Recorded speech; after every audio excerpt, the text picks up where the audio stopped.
just make the best out of the bandwidth. So I will share my screen as well. Everyone will see a presentation as we go.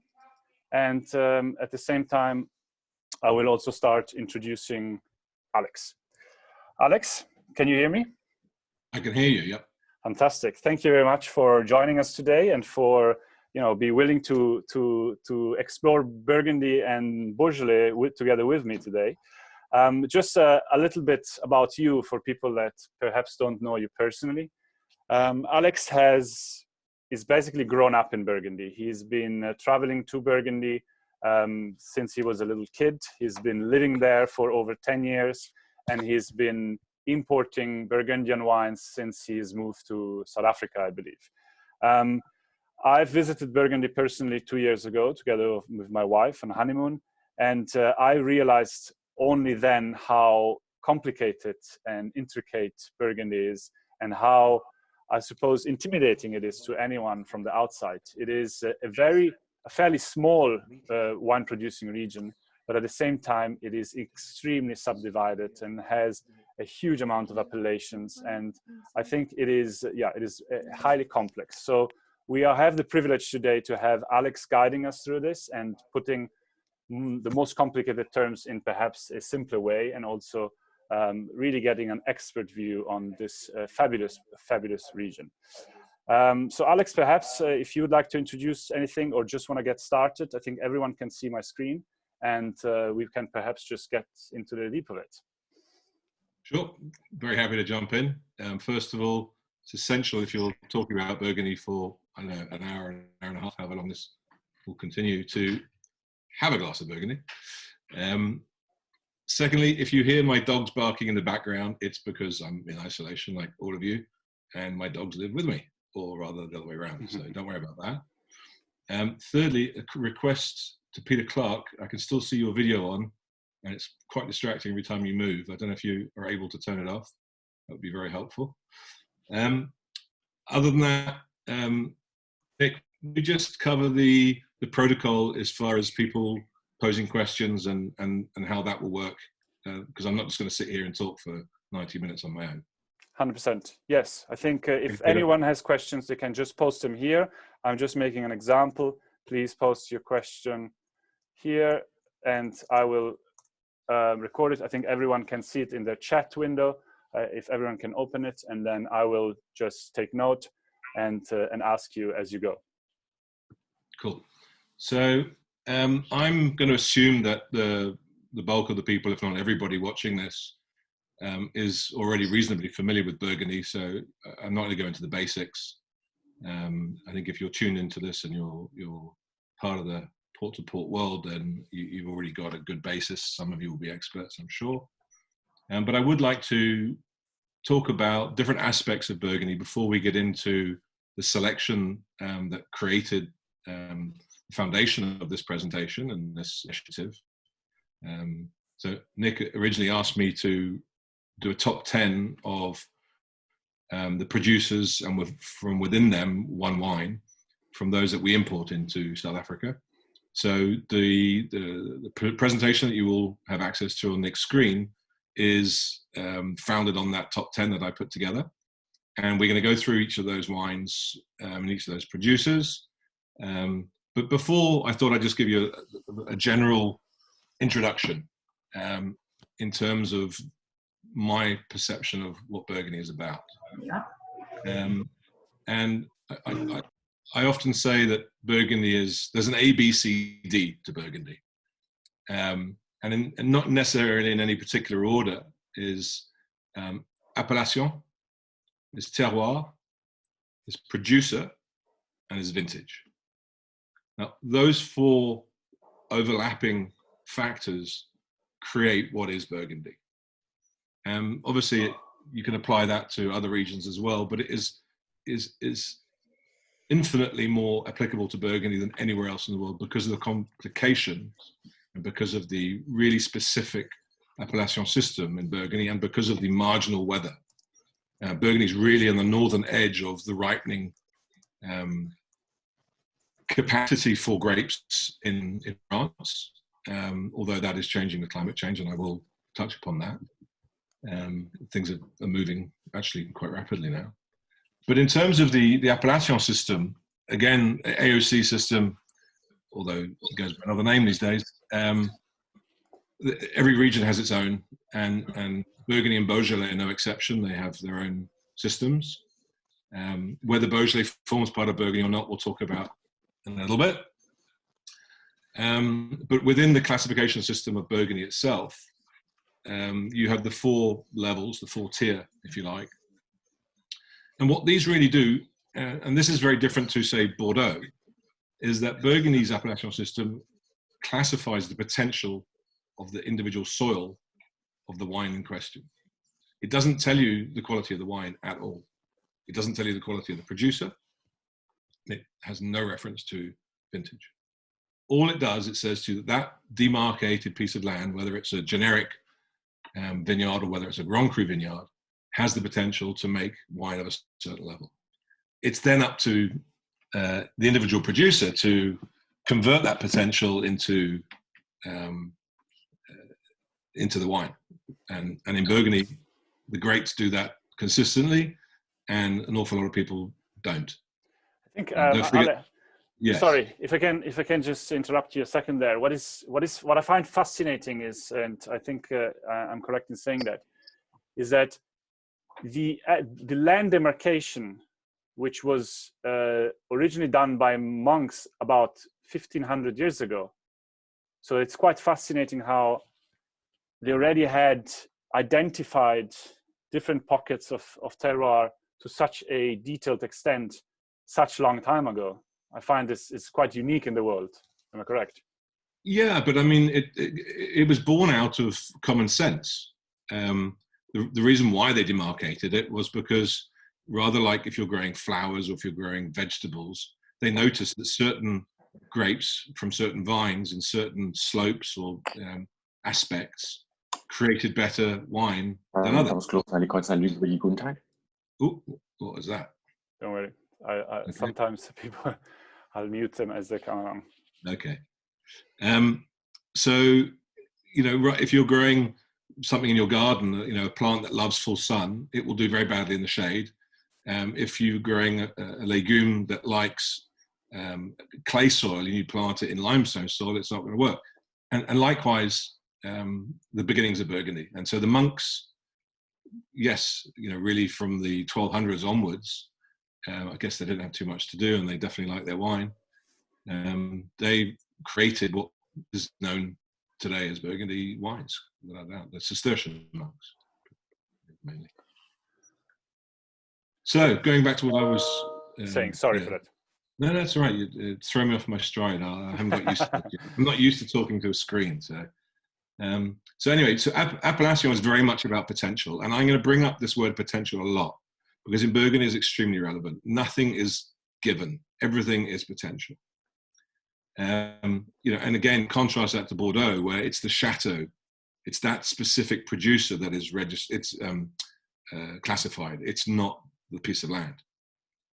And so, there's been instances where chateaus have bought the plot next door and they've been allowed to extend their appellation. They've doubled their production, and that has been allowed to happen, and so that their status gets bestowed on the land, even though the land didn't have it previously. So it's like the comparative between two producers that work with the same exact land is even stronger here. So you can so it depends so much on the producer, actually. Correct. And nothing is more transparent than when you have a large vineyard that has multiple owners in it. And a famous example is Clos Vougeot. Clos Vougeot is 52 hectares, and there are over 80 owners within that. And those owners may sell their grapes to various other producers and négociants as well. Which is classified as a Grand Cru for the ones that correct. Don't know. So, I mean, you can have, you've probably got between 120 to 150 different Clos Vougeot labels from one vineyard. Now, you can be one of the top producers, or and you can be one of the lesser producers. You're essentially from the same appellation, and the wine will be totally different. It's true within a larger appellation like Clos Vougeot that you have different. The top of the slope is far superior to the bottom of the slope, but that's not split hairs in four. But if you take something like Bienvenue Bateau Montrachet in Puligny. So where the Grand Crus of Puligny stop, there's a track which is wide enough for one car. And then on the other side of that track, you have Puligny-en-Seigneur. So it's literally 3 meters apart, 4 meters apart. And you go from Grand Cru to Village. Crazy. So it's a myriad. It really is a very complex tapestry of appellation. A lot of it seems contradictory. It very rarely changes. The last Grand Cru that changed was was it 86 or 96? I can't remember. Les Grands Crus in Vendôme became Grand Cru. It was sandwiched between two of the Latache and Romilly-Conti. And so that got elevated to Grand Cru. That was the last time a Grand Cru was elevated. Okay. Right, but Grand Cru in Burgundy represents between 1.5% and 2% of the appellation system. And Premier Cru represents between 10 and 11%.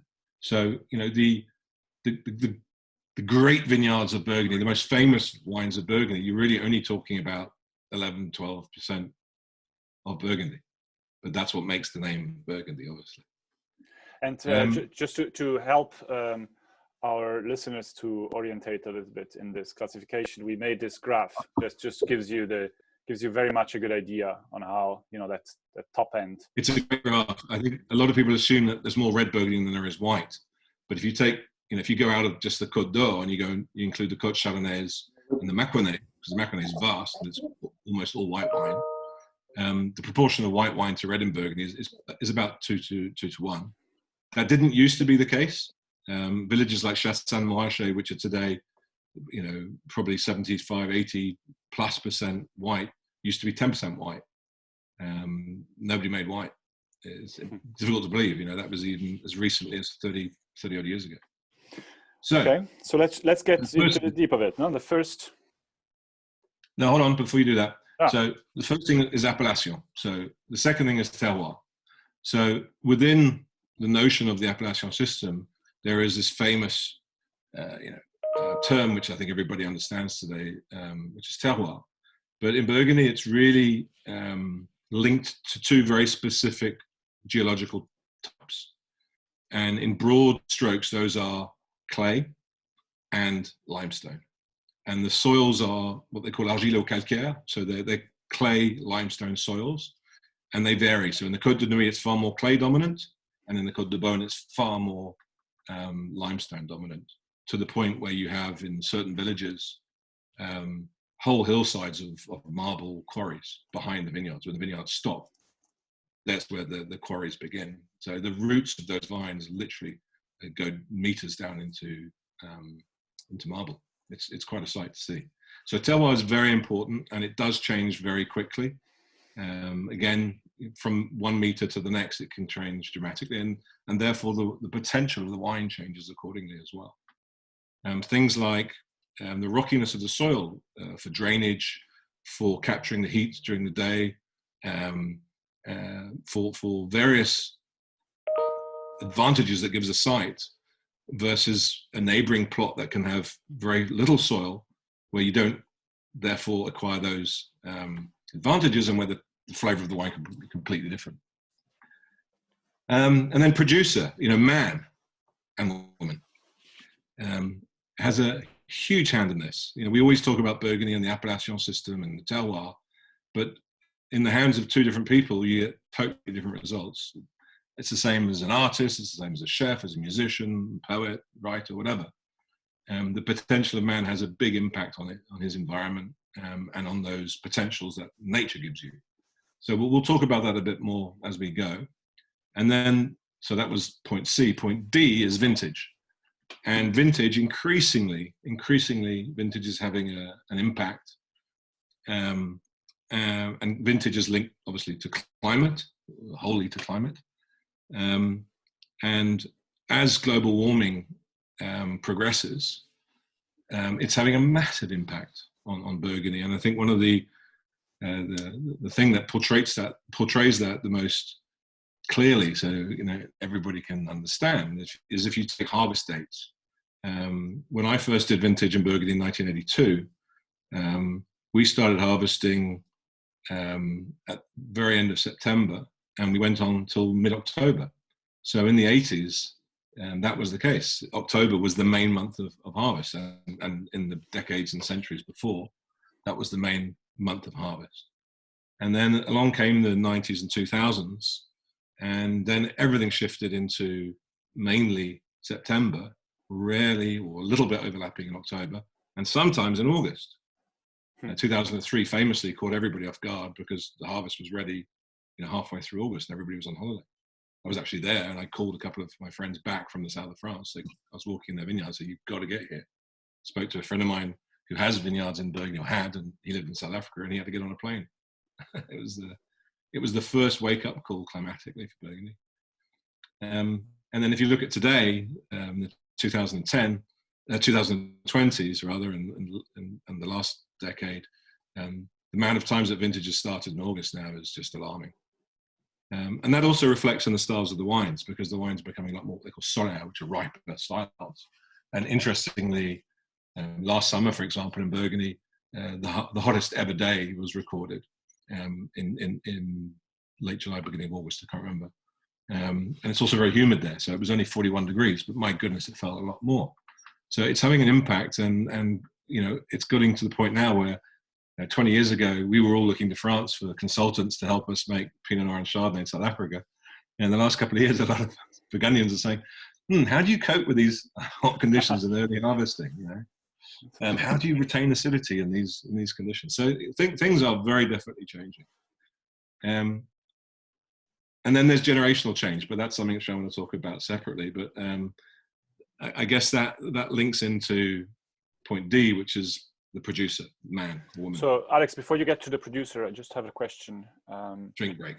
From Dele, who's asking which years were you specifically talking about when the grapes ripened unusually early? Well, the big wake-up call was 2003. Before then, you could stretch back to 1976, the famous drought year of 1976. I mean, there were some hot vintages, there were some warmer vintages like 2009, let's say 95. But really, the big heat hit for the first time in 2003. And I have another question from one of our celebrity guests. Peter is asking if they... Peter Bubbles Pereira. Peter Bubbles, exactly. We've been to Burgundy together. He's asking if they're allowed to acidify now, or they started a line. You've always been allowed to acidify in France, and you've always been allowed to chaptalize, add sugar. You're just not allowed to do both in the same vintage. That said, being French, l'exception confirme la règle. The exception confirms the rule, and they found a way around that because wine has different stages of its life. So sweet, fermenting juice, and then post-fermentation juice are actually three different products. So the Burgundians argue that they can do one process per product, and they get away with it. That's just a little bit of a technical anecdote. I think that answers the question. So if there are no more questions on this, do you want to start on our I know you were onto the producers. You want to talk about? Yeah, I just a couple of other points just to lay a little bit of background, because generational change is a very, very significant factor. If you draw a parallel with the Swartland in South Africa of 20 years ago and the Swartland of today, obviously it can be more recent than that, but you'll get the point. You'll understand what I'm saying.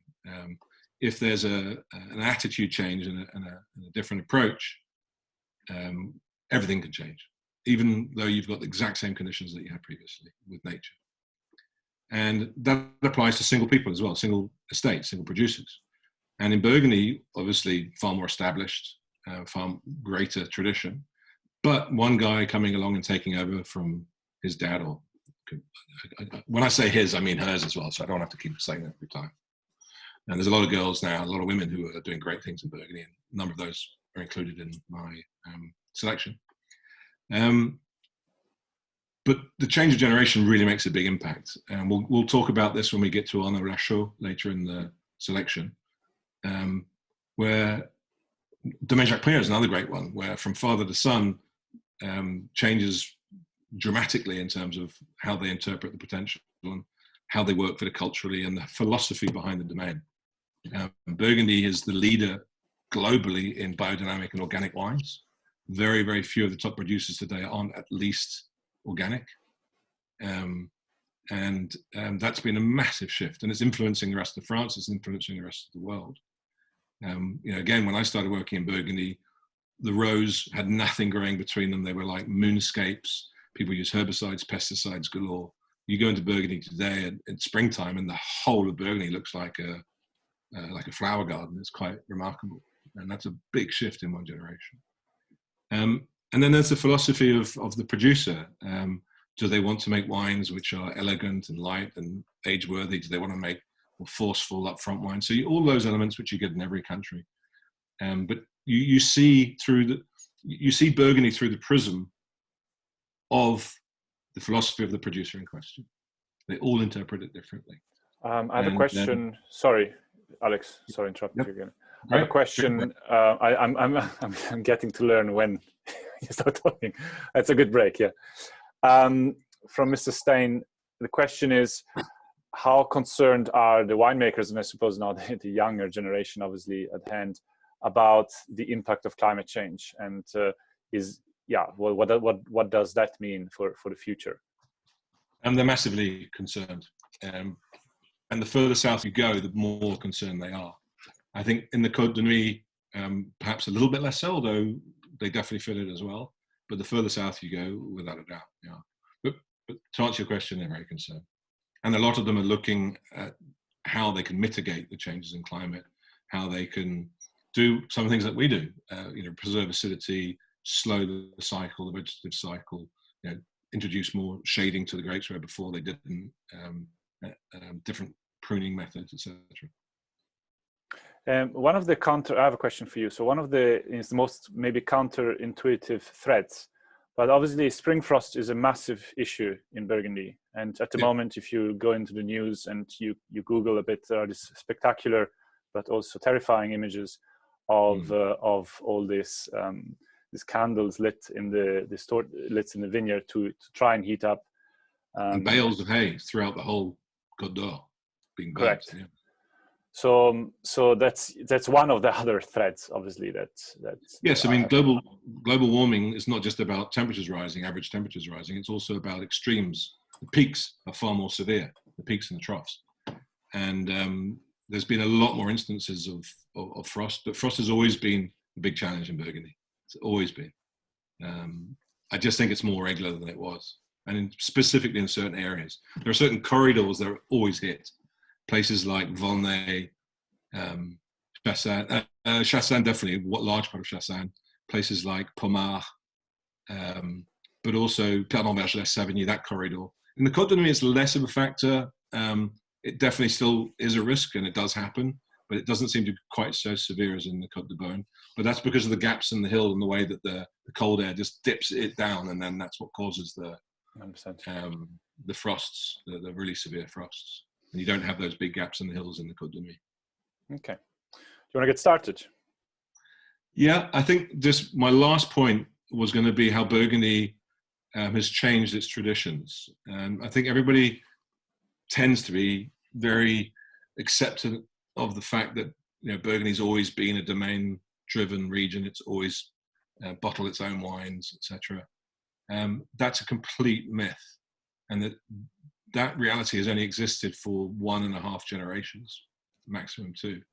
Again, when I started working in Burgundy in the early 80s, most estates sold the great majority of their wine in tank or in barrel to the negociants. Many producers didn't bottle any wine at all, and most bottled very little. And the whole economy was built on the growers, the domaines, feeding the negociants. And the negociants were the people that bottled and exported and commercialized the wines, whether that was in Paris, or whether that was in Lyon, whether that was in Belgium, UK, and elsewhere. And in fact, one of my first jobs was rolling barrels onto trucks and sending them off to Belgium and to Switzerland for them to be bottled there by our importers who were also negociants, and we'd send the labels and they'd bottle them, but they were allowed to blend in 25% of anything else. So their wines, like I remember our 84 Clos Vougeot was absolutely crap, and I went to do a tasting with our importer in Brussels, and his Clos Vougeot 84 was lovely, had the same label. So those things don't happen anymore. Nobody exports in barrel anymore. Nobody does any of that, and most of the economy today is domain driven and not negociant driven. And in fact, most of the negociants have had to change their spots. They now promote themselves as domains and negociants. A lot of the negociants have disappeared. It's been a consolidation on the one side, but also the markets want domain wines and not negociant wines. So things have changed massively in the last 30 years. Okay. That's important to know. You're still rolling barrels though? Rarely. I have a very, very good team that do all the donkey work. All right, Côte Chalonnaise. That's where our adventure starts. Mm. That wasn't a big enough drink break. Sorry, you're going to have to a little bit better than that. So that's a lovely picture of the Château de Chamiret, actually. That's at autumn. That's not virus, by the way. That's autumn. Don't say that word lightly these days. Yeah, I mean, virus does happen. I mean, they do have Cournouet, which is what we have here, but to a minuscule proportion compared to here. So the Côte Chalonnaise, I really enjoy the Côte Chalonnaise. It's far, far less known than the Côte d'Or. So the Côte d'Or obviously is constituted of the Côte de Nuit and the Côte de Beaune. Just going to show the first map initially, so people can orientate. Yeah, there you go. So you start at Dijon at the top right-hand corner of your map, Côte de Nuit in blue and the Côte de Beaune in red. Those combined are the Côte d'Or, which literally means the golden slope or the golden coast. There are two reasons why people think it's called that. One is because those grapes turn into wine that turn into gold. And the other definition is because at autumn time, all the slopes go a golden color before the leaves are shed by the vines. Anyway, so beneath that, which is quite a sizable area, is the Côte Chalonnaise, which is very often ignored because it was never part of the famous side of Burgundy. And don't forget that, as we said earlier, the most famous part of Burgundy is only 12%. You know? But Côte Chalonnaise used to be made into predominantly Bourgogne Blanc and Bourgogne Rouge. And then there's a famous appellation there called Bouzeron, and that's where they make aligoté famously. Aligoté is the third grape of Burgundy, which is a very small production. And it's the only place in Burgundy where you have an appellation contrôlée village for aligoté. So anyway, Côte Chalonnaise has really come into its own in the last sort of couple of decades, mainly due to the increase in price of the wines from the Côte d'Or, and has really been prompted by huge demand coming out of Asia in particular, but all over the world. You know, the States and Asia are not traditional markets if you go back, 2 generations. And they are 2 very big areas today for the sale of Burgundy. So that's pushed prices up considerably, and it's created a vacuum which has been filled by the Côte Chalonnaise. Okay. And the Côte Chalonnaise has a number of really, really great locations. And within that, Mercury is the largest. Mercurey is the largest. It's the second largest AOC in between the Côte d'Or and the Côte Chalonnaise, the largest being Chassagne-Montracht. And Mercurey is predominantly red, so it's predominantly clay soils, and there are lots of different types of clays in Mercurey. It's actually in a shape of a crucible, so you have aspects in every single 360-degree direction, which is very unusual, but it also means you have a very, very different character to the different sides of Mercurey. The ones facing west are probably the least interesting vineyards, but the vines facing east and southeast are the best, and there's plenty of those. And Chamiret, Château de Chamiret, is owned by the de Villars family, incredibly dynamic, probably the most dynamic family in the Côte Chalonnaise, and that for several generations. It's not a new story. And their Château de Chamiret is the biggest vineyard owner, I should say, biggest vineyard owner in Mercurey, but they're also the biggest landowner. They own a whole village within the Mercurey appellation, the smaller village, and they own 2 chateaux within that. One of them, so the son who runs the business, who's my very good friend, Amaury, He lives at the Château de Chamiray, and his dad lives at Champerdry, which is on the other side of the village. So two very impressive chateaux. And one of the great things about Château de Chamiray is because it has such broad ownership, and because it is able to produce a significant amount of wine, which is often not the case in Burgundy. So Château de Chamiray produces about 15,000 cases of wine a year, of which 10,000 is this wine. It's very, very, very unusual to have one wine with that production. And as far as I know, I've never come across anything in Burgundy of a village level that has that production for one wine, one single blend, one bottling. It's very unusual. But what they do is they blend in a third of Premier Cru into the village wine to make the village wine consistently above the average of the appellation, because 3 generations ago, the Marquis de Jouen, so Amaury's grandfather, who I work for, incidentally, he wanted Chamiray to be the reference of Mercury. He had no doubt that one day Mercury would be as famous as other parts of Burgundy. And by adding a third of the Premier Cru vineyards into the blend, he was able to create this status for this wine as being exceptional in the area. And if you go to Burgundy and you ask people in Mercury what is the reference, you'll get a couple of the very small producers, usually with their Premier Cru vineyards, and then everybody will say Château de Chamiray, and everywhere around the world. Alex, I have one very interesting question from Mr. Stein. So the fact that obviously demand increased from Asia for the Côte d'Or, and that allowed other appellations to kind of up their game, has this seen a reflection on the overall quality? Have people up their game, improved quality because of increase in demand? Throughout, but Burgundy today versus Burgundy 10 years ago versus 20 versus 30, the curve has been like that, as it has in South Africa. Burgundy started from a higher base, but it's been a similar story. And at the same time, would you say that the Côte Chalonnaise is a place where you still find value? Very much.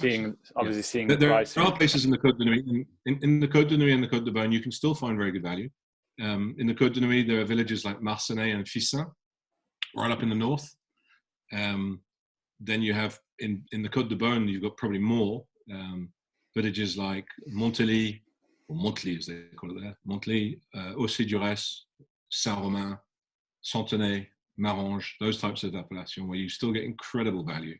I mean, you can buy Pinots there on your list, on your site, at sort of under 500 Rand easily.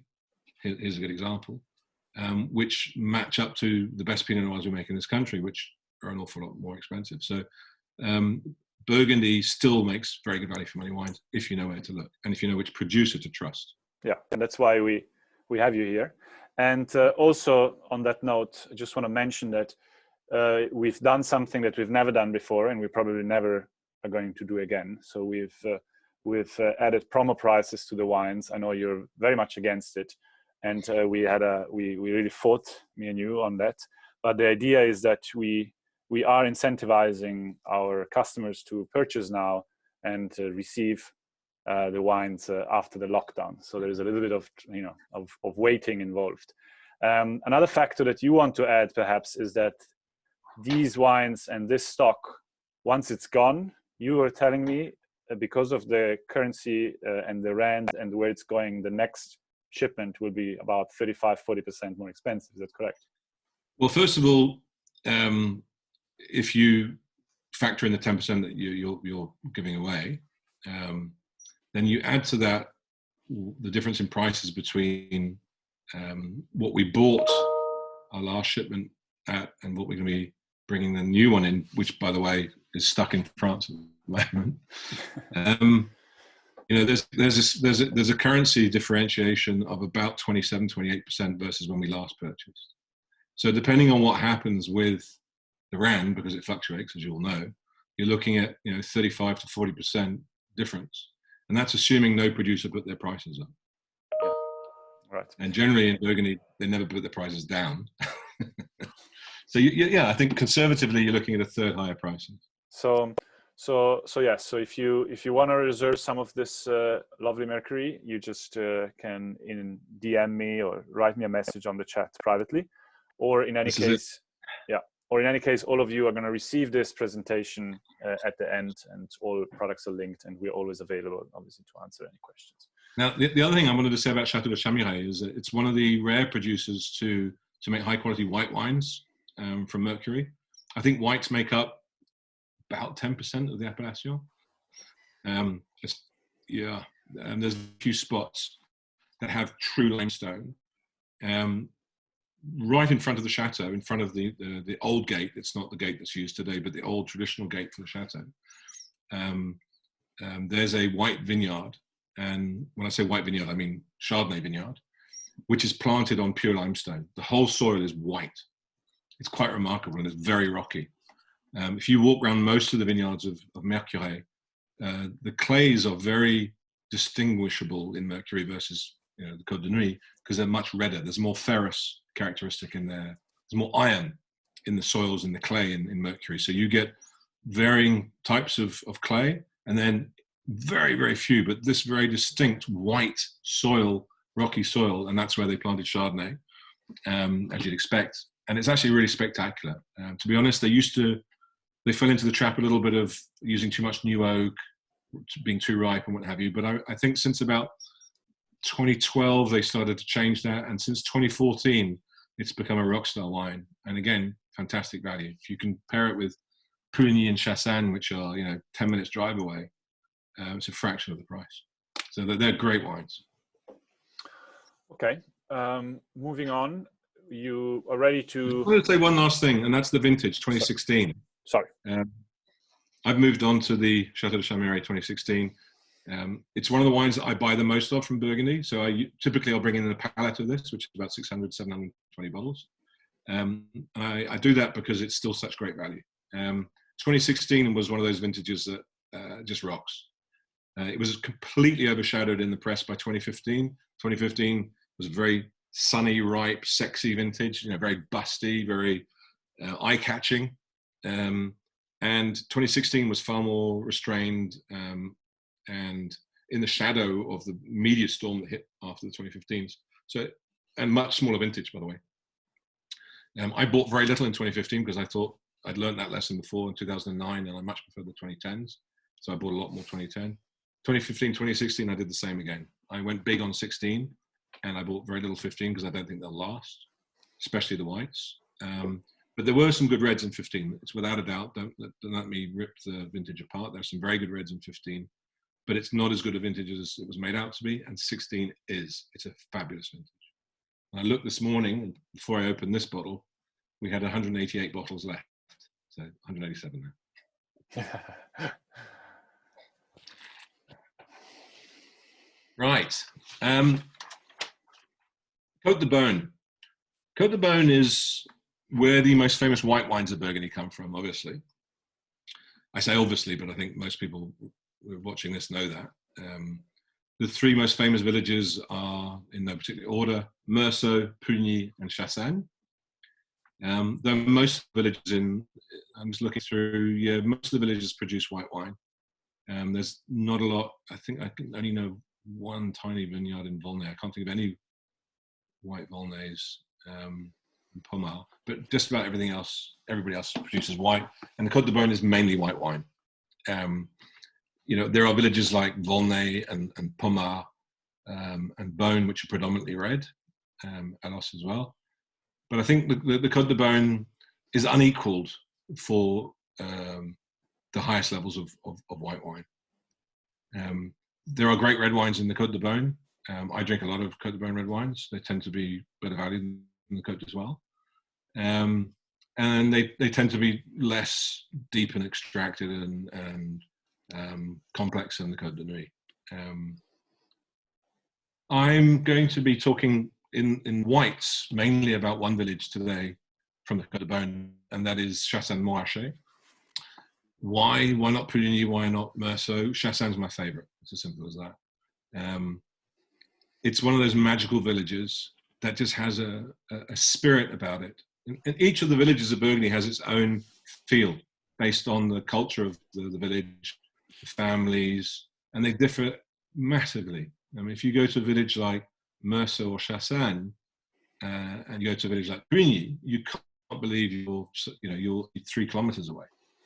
Puligny has always been a village where people owned vines and sold in barrel to the negociants, and a lot of them actually had contracts for selling grapes, and so they became landowners generations ago, and never made wine. And in fact, the water table in Puligny is much higher, which means there are very few deep cellars in Puligny, which means there's very few producing cellars in Puligny. So it just all conspired to create this dynamic where Puligny was mainly sold to the negociant, whether in grape or in barrel. Whereas Chassagne, much deeper cellars, every house has one, every domain has a winery, and they're growers, but they're winemakers as well. And that difference makes it completely different in terms of culture and philosophy. I have a comment, an older comment from Peter again, and he says, little people know that Chassagne-Montracht is an appellation of both white and red. Did you know that? Yeah, I mean, I touched on that very briefly earlier, that Chassagne is today predominantly white wine. Yeah. But even when I started, 35 years ago, it was predominantly red. And then there started to be a big demand for white wines of Burgundy, really in the 80s, late 80s. And then people have gradually replaced a lot of the red grapes in Chassagne with white. To the extent that today, where you go and visit producers, and I visit, we work with 3 growers in Chassagne. Every year, I have to ask to taste the reds, because most of them will never show you their reds. I have another question from Dele. She asks, what's the average acreage of vineyards in Chassagne? So more or less what is fair, I assume extremely small, but. Are you asking what the domains own in acreage? Or no, the average size of a vineyard. Oh, that's, I can't answer that because they're all completely different. I've also brought up a map in the meantime, so we can see. I mean, most of them are several hectares. If you get into anything beyond 20 hectares, it's starting to be pretty sizable.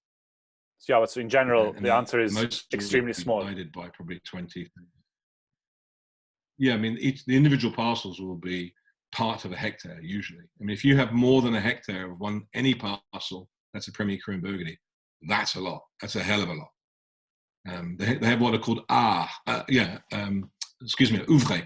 And ouvre literally means the area that is workable by a single man in a day. And this is a term that goes back centuries. And that's 1/24 of a hectare. So people count their ownership of vineyards in Burgundy by the ouvre. So 1/24 of a hectare. Wow. Mr. Stein is asking also if you can elaborate a little bit and tell a bit more from your own experience about the feel and the spirit and the people of Chassagne. People of Chassagne are grafters. The owners of these most famous vineyards are farmers, and they work the soils themselves. They work every single task in the vineyard. They are the first ones in the vineyard in the morning. They're the last people to bed at night. They occasionally will have 1 or 2 family members working with them, but it's generally just family members. And whether you're Jean-Claude Ramonet or Thierry Amiot or whoever, you will be on your tractor before the sun comes up and you'll be out in the vineyards. So when you go and visit Burgundy in May, June, July, which is the height of the growth of the vineyards, that's the main growing season, it's very, very difficult to see producers and to taste because they are in the vineyards. Whereas if you go to Puligny or you go to Beaune, you visit negociants, you can see them any day of the year. You go to other villages, you'll be able to see the owners. But if you go to Chassagne, it's very tough. And so it's a far more working village atmosphere. The neighbors all know each other, they help each other out, they lend each other equipment. If there's a problem, they're all in it together. When you go to a tasting with one, you go to a tasting next door to the other. And the local people, they all join in. I mean, you go to a tasting and there'll be an electrician from the village there as well. It's very much a village feel. I've done tastings at a place like Ramonet or wherever, and they'll say, where are you going next? And you'll mention somebody in Puligny, and they say, oh, what's their wine like? It's 3 kilometers away. He's never been there in his life. So another thing, it's interesting. So in Burgundy, villages attach to their name the barrel, their most famous vineyard. And another point I would assume there is quite a bit of competition, cultural competition between Puligny and Chassagne, also for the reason that they share the most famous white wine vineyard, the Montrachet. I think they both think that they make the best wines. So I don't think there's any rivalry in that respect. There's more rivalry perhaps between the Côte de Beaune and the Côte de Nuit, or the Côte de Beaune and the Côte Chalonnaise, definitely. But yeah, I don't. Yeah, maybe there would be with Meursault. Between Chassagne and Pruney, I don't really pick that up because the mentalities are so different. Okay. Meursault's got a very good feel to it as well, in terms of the growers there. They're very great solidarity in Meursault as well. Meursault is a little bit of a richer village, a little bit more bourgeois, a little bit more extreme, or not extreme, let's say, a little bit more traditional right-wing Catholic as well. Whereas I would say that Chassagne is just more peasant. Down to earth. Literally, yeah. Tell me about this Premier Cru, Le Cailleret. So perhaps we should mention the grower. Yeah, we have it. Maybe you could flip to the grower. My favourites. I happen to be back onto that. Not that wine, because I don't have any at home, unfortunately, but one of the Chassagnes from him. So Domaine Amiot, the current generation is Thierry Amiot, otherwise known as Thésée. And we were at school together. I've known him for, about 34, 35 years. Can you go back to the map? Yep. So Premier Crus are the ones that, so if you go to the bottom, so go to the right-hand side of the map, in the middle, and that's where you have the Grand Crus. There you go. And so Le Montrachet has other Grand Crus as well. So you've got Chevalier Montrachet, which is in Puligny. You've got Bienvenue Bâtard Montrachet, which is in Puligny. They're here. There you go. And then you have Criot, which is entirely in Chassagne. And you have Le Montrachet, which is in both. It actually extends over both. But then the Premier Crus are the ones which you see to the left of that, going right across the village, actually going from north to south. It's less obvious. It's sort of less obvious in the picture. Sort of. It's twisted. It's going. North is here, so that's why. It's top right-hand corner, is yeah. And so Chassagne has a lot of Premier Crus. It's a big chunk of the appellation. And most of those today are dominated by Chardonnay. A lot of them still have red as well. If you look at things like Morgeau, which is in the bottom left-hand corner, and that's the biggest single appellation of Premier Cru in Chassagne. That used to be predominantly red. It's now predominantly white, but there's still quite a bit of red in there. And then Boudriot, to the right of that, there's quite a bit of red in Boudriot still. But for the most part, you expect La Maltroit, which is the bottom right of Cailleret, there's quite a bit of red in there, just below the village, yeah. But let's just focus on whites. And the name Cailleret indicates caillou, and caillou means pebbles. So a lot of the parcels have names which relate to whether it's a physical feature or it's an anecdote from its past. But Cailleret actually means pebbles. So this is a very, very rocky vineyard. It's high up on the slope. You can't tell that from this, but that's towards the highest part of the slope. And behind it is where first of all, you have the tree line just above, but you have the quarries. So if you look at Environdeau, which is just above the Cailleret, and we're going to be talking about that in a minute, all that area around there is either quarries or trees, or both. And the quarries are all marble. So the surface soil of the Cailleret is very pebbly, and it's very, relatively steep. So that means that you have great aspect in that it's the whole deep slope is facing the sun, and it's south-south, it's east and southeast facing. You have great drainage, and you have that retention of the sun and the warmth, which benefits the vine in the cooler evening.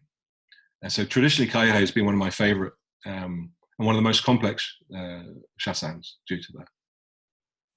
Okay, and getting back to Thierry Amiot, like most of the growers in Chassagne and in a lot of the villages, they really focus on the vines of their single village. So the great majority of the wines from Amiot are from Chassagne.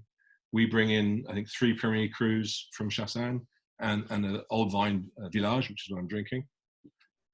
He makes also some brilliant Saint-Aubin. He makes 1 vineyard of Puigny, Les Pucelles, which is one of the best parcels in Puigny. And then he has some Le Morachet as well, which I get 1 bottle a year, which of course I don't sell. And of this one, we only have 30 available. So what have we got left? Yeah, we got 30 bottles left. Yeah. Again, it's the 2016 vintage, which was one of those vintages which was fabulous in white and red. I think the 2017 whites are a little bit more electric, a little bit more zippy, but the 16s are gorgeous and way better than the 15s. And how long? When would you open these? The 2016s you'll be able to keep for quite a while. I'm drinking a Village. In fact, it's way too little in my glass. I'm drinking a Village, Vieille Vigne, old vines. Old vines are obviously make wine that age longer usually, but I think the 16s comfortably 10 to 15 years and arguably a lot more. Amazing. And one of the nice things about Chassagne, it was very few producers that suffered from Primox, that era of really ripe white wines that just age very prematurely. There were some, even Ramonet had a slight issue with it, not a big one. There were a lot more issues in Meursault and Puigny. But Amiot, we really never had that problem. He's very traditional and very purist, very meticulous. And his wines have always been steely and mineral. And I think since 2014, there's been a situation in his life, which I won't go into, which really refocused his whole effort into only his vineyards and his cellar. And his wines since 2014 have been some of my favorite white Burgundies. They're absolutely extraordinary. Amazing. And he's very underrated. There are other names which are far more well known, which make far poorer wines. And we have a nice selection of Amiot on site actually. But if anyone wants, his Saint-Aubin is remarkable. If anyone wants to secure any of these 30 bottles, please DM me. And shall we move over to the other Montrachet, Chassagne-Montrachet you have here, the Virando? So moving on to Envirando, which is, it's in French the term is quasi-monopole, which means it's a quasi-monopoly. So what is a monopoly? In Burgundy, if you own the entire appellation, so if you can go back to the map, Envirando Premier Cru, that's one parcel, that's one appellation. If you owned that whole appellation, it would be called a monopole. Now, Marc Moret, I think, own 95 or 97% of the vineyard, but they make 100% of the wine because they have a neighbor that owns a slither of it, inherited a slither of it. Obviously, must be a distant cousin, but they don't make any wine. So, Domaine Marc Moret makes the entire appellation and owns most of it. It's a very singular vineyard. It's very, very different to the other vineyards in the village. It's high up once again. You can guess the shape of the hillside there because it's sort of a little bit of a circular form to the tree line, and Envirando is really tucked up into the tree line and is right in the area where the most of the quarries for marble are. And if you can visit the village, it's quite remarkable. You can't believe these massive holes there are in the hillside behind the vineyards, and it's a great soil profile because you can look down 25 meters and see how deep the limestone is, and that is exactly what Envirando is. So the wines of Envirando always have this very pure, very lime-like, like roses lime cordial style purity of green lime characteristics that age beautifully. I've had on numerous occasions old vintages of Envirando with the family. My favorite ever was 78. Absolutely extraordinary. Yeah, I mean that sums it up. Young, they can be a little bit less giving than some of the others because of this, because of the minerality. But keep them if you can. I wouldn't drink them too young. The 2017s definitely don't drink now. I opened a 16 the other day, and that's even still too young. I decanted it, and it was better. But the 14s, for example, are really great.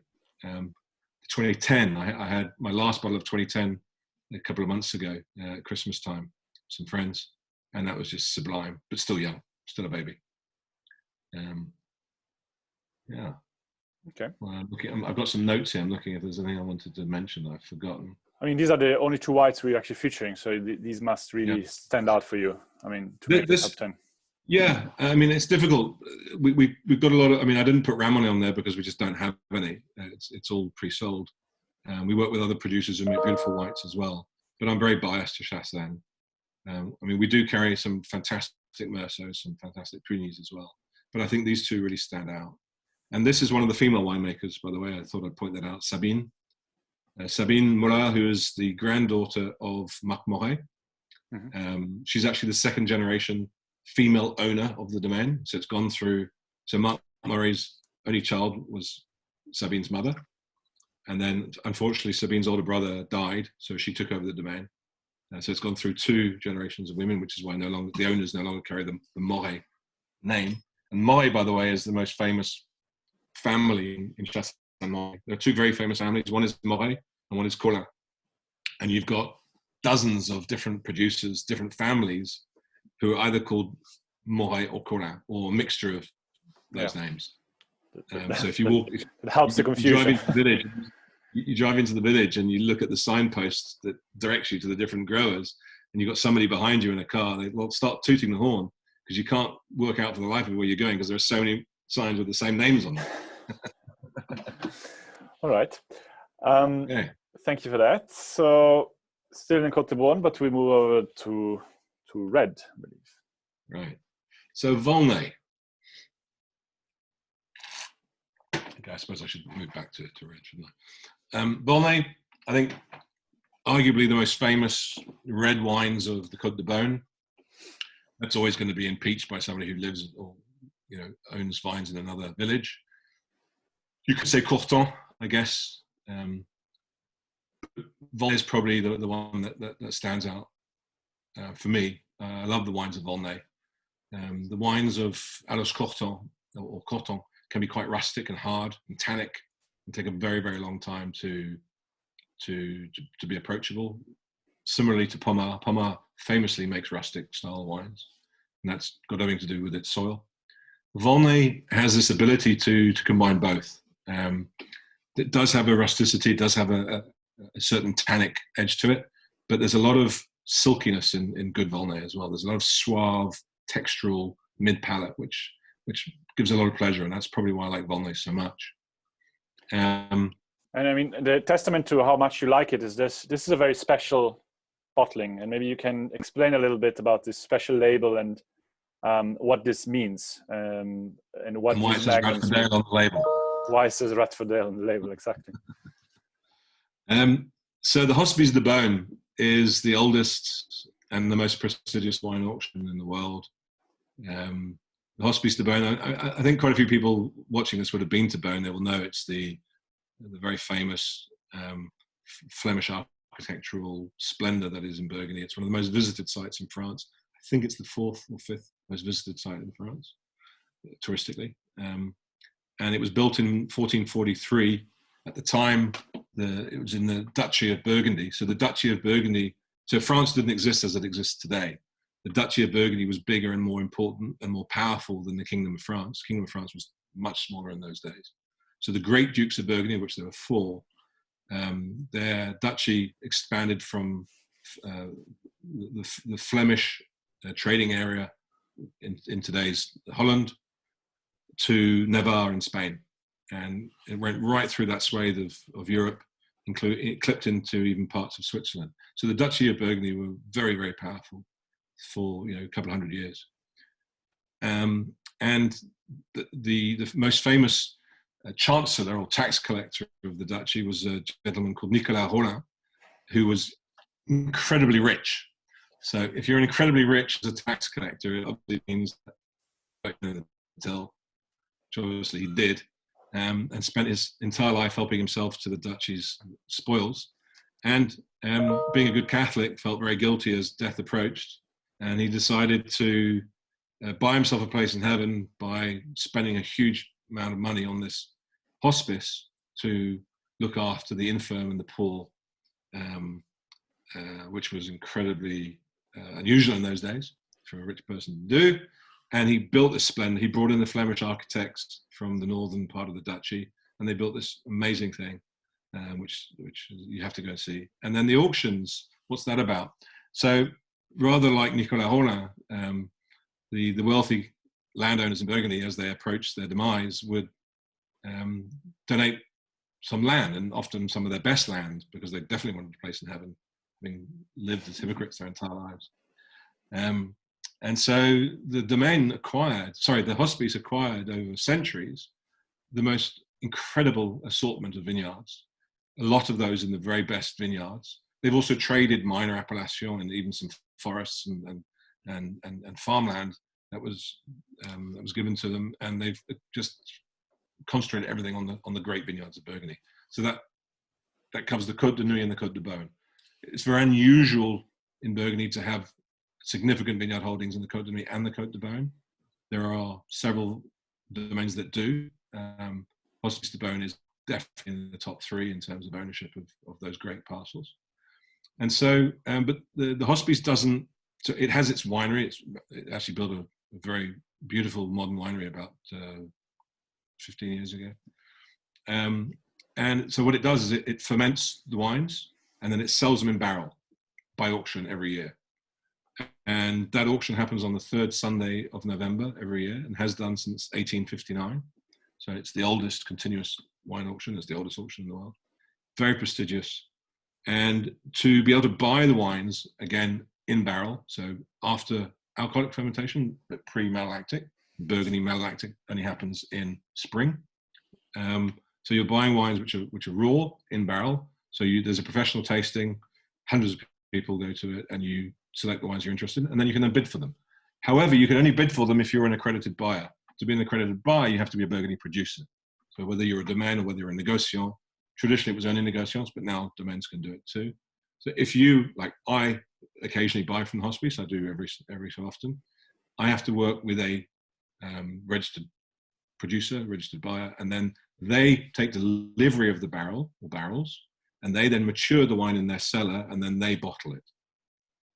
So that's how it works. So when I bid for this in the auction in 2017, I was there in person, and then afterwards, it was in December, the barrel was delivered. I bought a barrel, delivered to Vincent Bouzreau in Merceau, and he matured the wine for me, and 18 months later, I asked him to bottle the whole lot in magnums, because I love magnums. I don't mind sharing a magnum. And they're all in 6-pack wooden boxes, and it's very, very special. So as an acquirer, you're allowed to put 3 acquirers' names on the label of any given lot. And that's why it's got Radford Dale on it. I acquired the whole lot, because you're allowed to share it between 3 buyers. So this is definitely not only an extraordinary wine, but is because it obviously comes from the top vineyards. It went through a certain selection, and only a few are allowed to basically bottle it. But it's definitely in South Africa, you're not going to find anything quite like it anywhere. And also 2017 vintage was superb. It's sort of, it has the sexiness of the 15s with the reserve of the 17s and the classicism of the 10s, bundle into one. They're very enjoyable, the 17s. I think you can drink them easier than you can the 16s, but they're far more pleasurable than the 15s. So I really like the 17 reds, whites as well. Whites are more electric, as I said. Can you go back up to the map of Volnay? Yes, absolutely. Burgundy is full of exceptions. France has the famous expression, l'exception confirme la règle. So the exception confirms the rule. And Volnay on the far left-hand side of your map there is actually in Merceau. Mm-hmm. So this is one of the particularities of Burgundy, that there are all these exceptions. If it was planted to Chardonnay, it would be called Merceau Centenot. Because it's planted to red grapes, it is allowed to carry the name Volnay Centenot. And that's hundreds of years old. They call it a courtesy between villages. So a place like Domaine Jacques Prieur owns grapes, white and red grapes. So the Merceau is Centenot and the Volnay is Centenot, but it's defined by the color of the grape. Excuse me. Amazing. Any questions? I think there is Lorraine that's telling us if you know the great story of Maurice Drouhin and the Hospice de Beaune. Not sure what she's specifically referring to. I think I don't know specific. I mean, there's a cuvée Maurice Drouhin, which is one of the most famous cuvées of the auction. Maurice Drouhin famously was a hero during World War II. He was one of the top resistant fighters, and perhaps it has something to do with that. My first job was working for the Drouhin family. I worked for them for almost 5 years, but I don't know what the person is specifically referring to now. I do, but he did hid quite a lot of wine in those amazing cellars. No, he defended quite a bit of wine from the Nazi invasion. Yeah, a lot of people in France did that. Not the Beaujolais, nor the Champenois collaborators. Yeah, but the Burgundians definitely hit a lot. That's fact. Yeah. Okay, let's get into serious business. Okay. Just the last thing about us is, if you think about it, between bringing the wine to South Africa and purchasing at auction, there's a 2.5 year gap. So I paid for those wines 2.5 years ago. And given, if you think of the price of it, it's quite a lot. It's quite high value. And for those of you who are interested, out of one barrel, we got 147 magnums. There you go. And I've got 99 left. And I was a very lucky receiver of one of the magnums. Yeah. With you for dinner, yeah. I did. Oh yes. It was bottle number 8. So. Yeah. I also bought the same vineyard I bought in 2011. I had a magnum of the 2011 the other day. I also bought Latin magnums, and that's still too young, but it's really beautiful. I love that vineyard. I really do. All right, so moving on. Côte de Nuit. Côte de Nuit. Very little white wine, predominantly red. Therefore, Pinot. Believe it or not, there's a tiny bit of Gamay. There's a grape called Bourgogne Passe du Grain, which is dying out to a large extent because Pinot has a premium. But Bourgogne Passe du Grain is a blend of 2/3 Gamay, 1/3 Pinot Noir. And some of the producers in the northern part of the Côte de Nuit have traditionally always made Passe du Grain. Top of the make a very good one, for example. But for the most part, yeah, it's Pinot Noir. That's just a little detour like I did with the Aligoté. Côte de Nuit starts really at Nuit Saint-Georges, and as you head north on your way to Dijon, Vendôme, Vougeot, Chambol, Morey, and Gevrey, the most famous, the 6 most famous appellations of Pinot in the world, I would probably say. And then you have 2 of the more obscure but becoming more popular varieties up in north, which are Marsanne and Fissin, which we talked about earlier. Napoleon stopped his army in Fissin, famously, and drank the wine of Claude Napoleon, it's called today Claude Napoleon. Fell in love with Burgundy. And so Napoleon is associated with the Côte de Nuit. The appellation was very, very much in character from one to the other. Nuit Saint-Georges can be more rustic. Vendôme is the real dame, the most beautifully elegant, sophisticated wines. Chambol, very suave. I missed out Vougeot on purpose, not my favorite. Morey Saint-Denis is probably one of my favorite villages because even though it's one of the famous ones, it's less famous than its 2 neighbors. And I like the underdog often. And Morey Saint-Denis seems to get passed over way too often. There are 5 Grand Crus in Morey Saint-Denis. 5. It's an exceptional terroir. And so we're going to go into that. We're going to talk about a couple of wines from Morey Saint-Denis in a minute. And then Gevrey-Chambertin, which is the biggest appellation, the most famous, which has got what? I can't remember. 8, 9 Grand Crus. You can see them here. Yeah, and everybody knows Gevrey-Chambertin. Okay, very, very little white wine. Very clay dominant soil. Okay, that's the village of Vendôme. And Vaughan, it's probably the most famous for a given single producer. So the most famous producer in Burgundy, and arguably the most famous producer in the world, is Domaine d'Armagnac-Conti, DRC. And DRC owns a huge proportion of the Grand Crus of Vendôme. You can see those in the sort of the deeper orange. I can hear a hardy-dar that disagrees with me in the background there. That's my hardy-dar. So Domaine de Romilly-Conti is famous for its monopoles, so the vineyards that it owns 100%, such as Notache, Romilly-Conti, and La Romanée. But it also owns the Grand Crus of Romilly-Saint-Vivant, which is not a monopole, which is just opposite there, and then above that, Richebourg. There you go. Interestingly, Grand Rue, I mentioned it earlier on, I think it was 1986, it was elevated to Grand Cru. Previously, it was Premier Cru, and sandwiched between those 4 Grand Cru parcels, the INAO, the Institute, the National Institute of Appellation of Origin of France, elevated the status of Grand Rue to Grand Cru. So that now makes up the Grand Crus of Romanée. But bordering on and touching on La Tâche is Les Chaumes, with the big arrow to point it out. So that is a Premier Cru, but it's right on the edge of the most famous Pinot Noir in the world. And although it is expensive, everything's relative. So Les Chaumes for me represents one of the best Premier Cru, and if you compare the price of that from one of the great growers of the village to the price for DRC, you'll understand why I think it's comparatively good value. And then you convert it into rand. Yeah, I mean, again, in our next shipment, these will be a third more, as I said. But the thing I want to talk, the most important thing about Arnaud Lachaud is generational change. Robert Arnoux, which was Charlie's the current generation, who's about 30, I think, just almost 30 if he's not 30.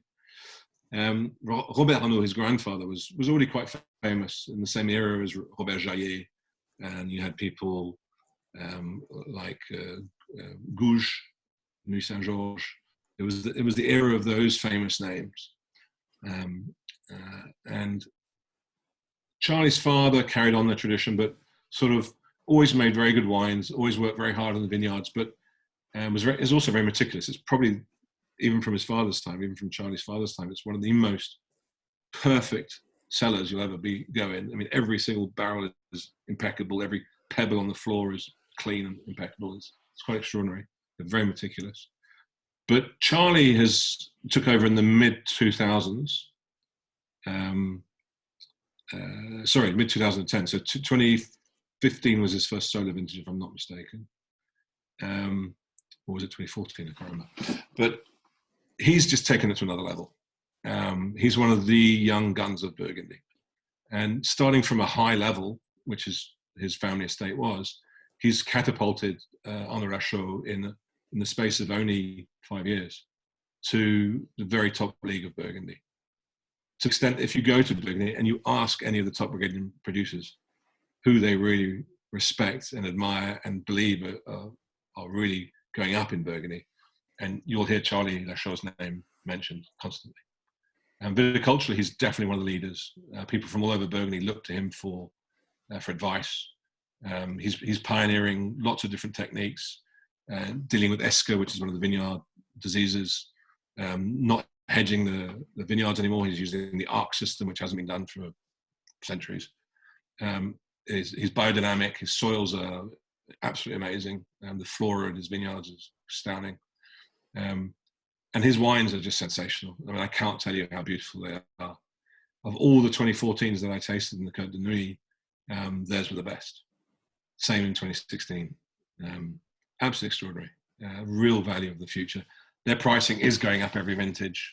I had a discussion with them just before this whole coronavirus situation hit us, and he was telling me about the price rises for 2017, and I was like, wow, oops. And now, obviously, with the rand on top of that, it's going to be quite dramatic. So this comes for a steal. They know where they want to be. They know where they want to be, and the demand will allow them to charge for it. Sure. And I mean, we have only just more than questions on the. Yes, I have a few questions. I'll go through them now. They're a bit more generic, but I have. Lorraine, who is asking, with Marsanne just 7 kilometers from Givry, that has 9 Grand Crus, why do you think was Marsanne and Fixin left out for Grand Cru status? The hillside changes dramatically. It becomes much flatter.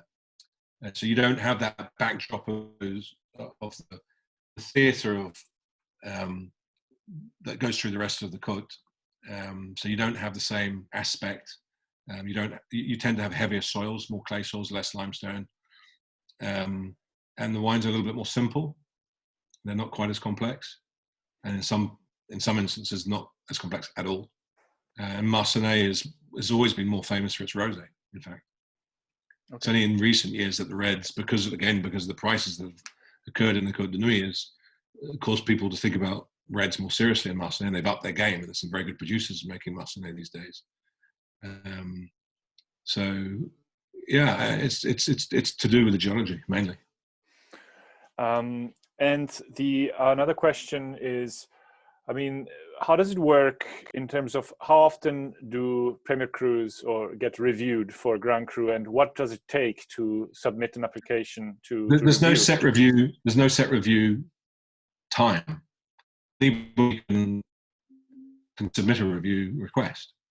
The growers in Nuit Saint-Georges do it regularly. Okay. Nuit Saint-Georges wants there to be a Grand Cru. There is no Grand Cru in Beaune, and there's no Grand Cru in Volnay, there's no Grand Cru in Pommard, there's no Grand Cru in Nuit Saint-Georges.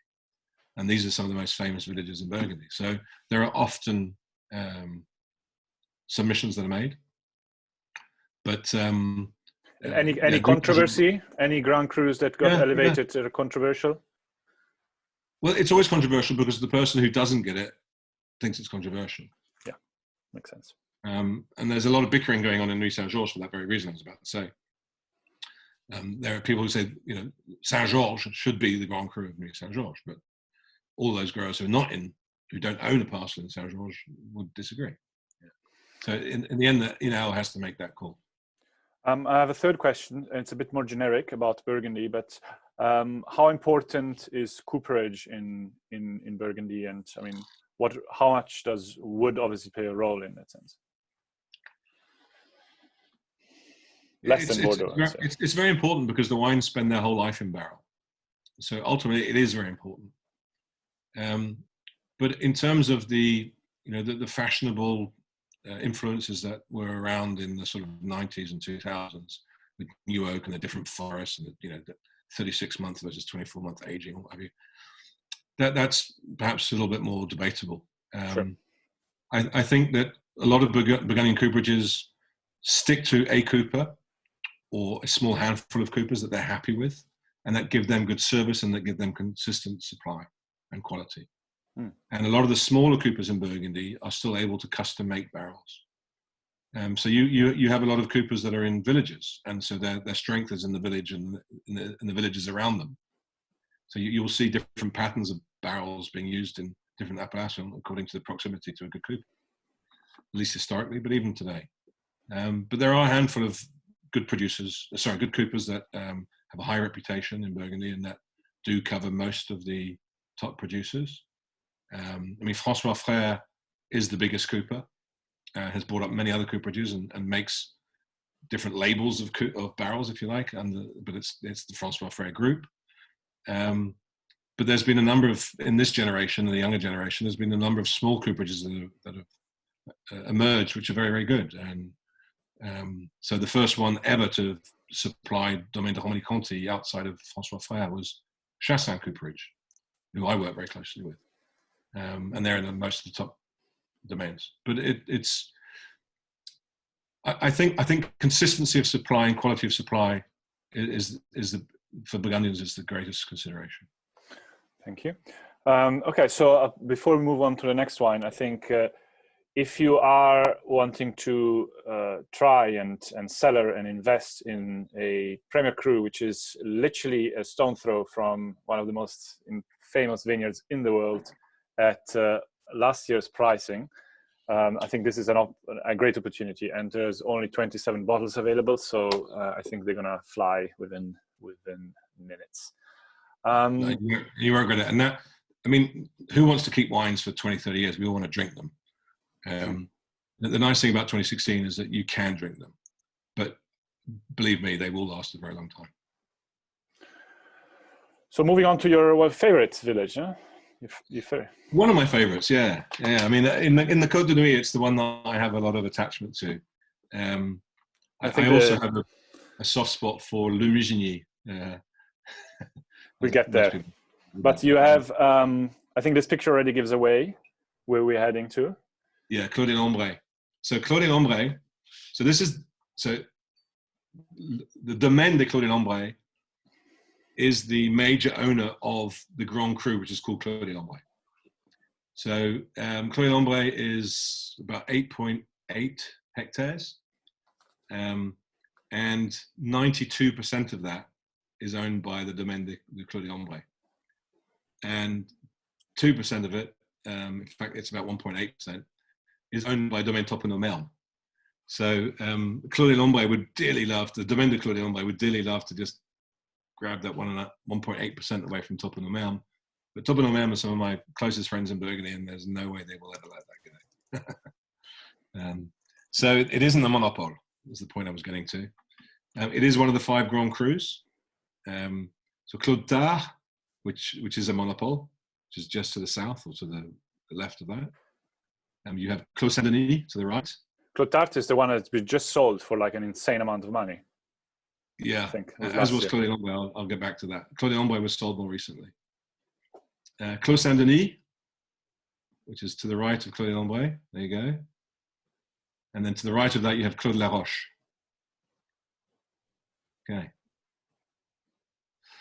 Claudie Lambray, and the Domaine de Claudie Lambray was acquired in 1994, I think it was. Let me just look at my notes. I think it was 2014, I meant. Sorry, 2014, where is it? Yes. It was acquired in 2014 by LVMH.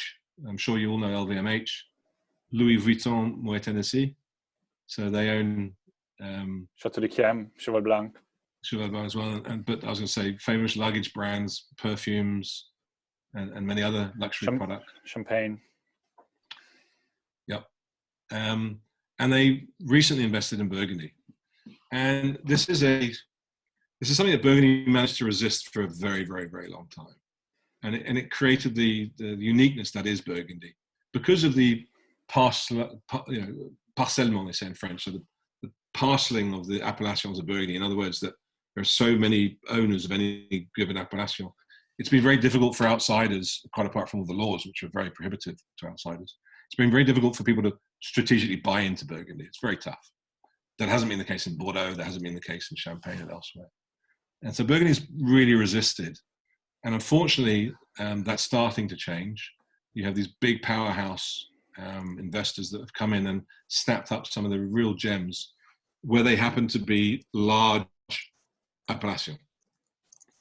So in Coton Charlemagne, Claudie Lambray, Claude Tard, those sorts of appellations where you have big ownerships within one domain.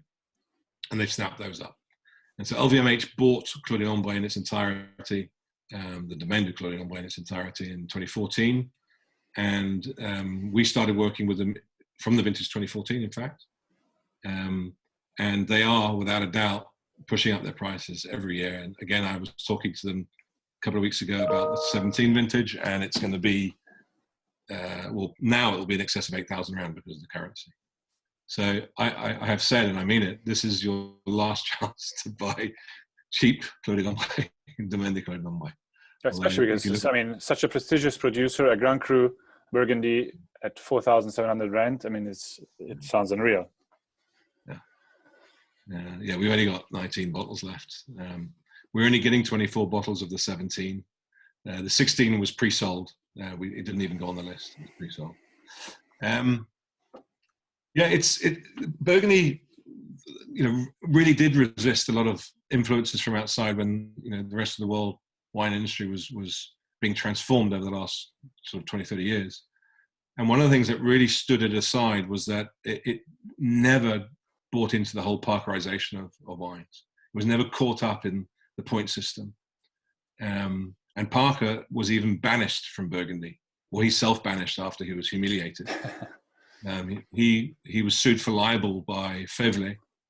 And was forced by French courts to pulp his guide on Burgundy, which was this thick, and he was humiliated and never went back to Burgundy. So throughout the ensuing 25 years of the Wine Advocate, he never judged Burgundy again.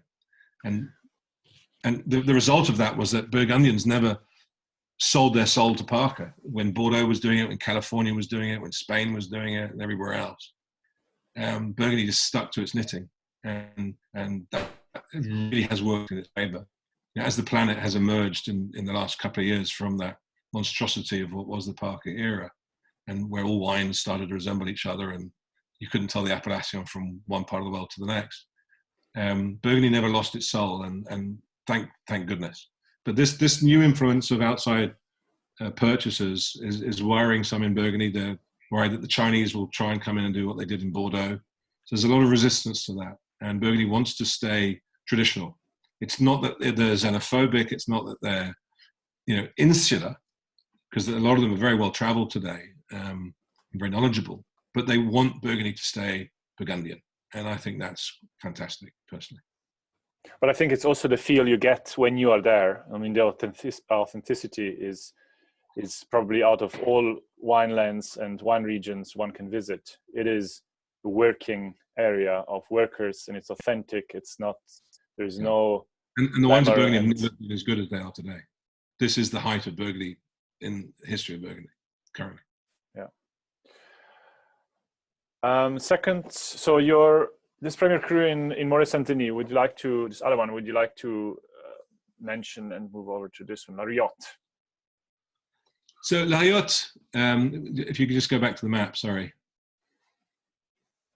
Amiot is just below the Grand Crus, in the center of the village, and it's one that I really like. It's quite a sexy wine. I mean, a lot of the Mois are known for their sort of suppleness and their sexiness, if I can use that word. But Amiot is constantly a wine that I love, and I was really introduced to it, obviously, when I live in Burgundy, but Virginie Toppenot from Domaine Toppenot-Merme, she came to work with me in 1996, was it 95 or 96? 96, anyway, I can't remember. A long time ago, when I just arrived in South Africa, and she brought with her at the time 6 bottles of the 1990, I remember, and we drank them throughout her stay.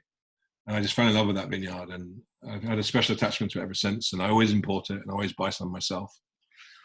We don't get a lot of it. And I think that, let me just, we're talking about the 2016, right? Yeah, correct.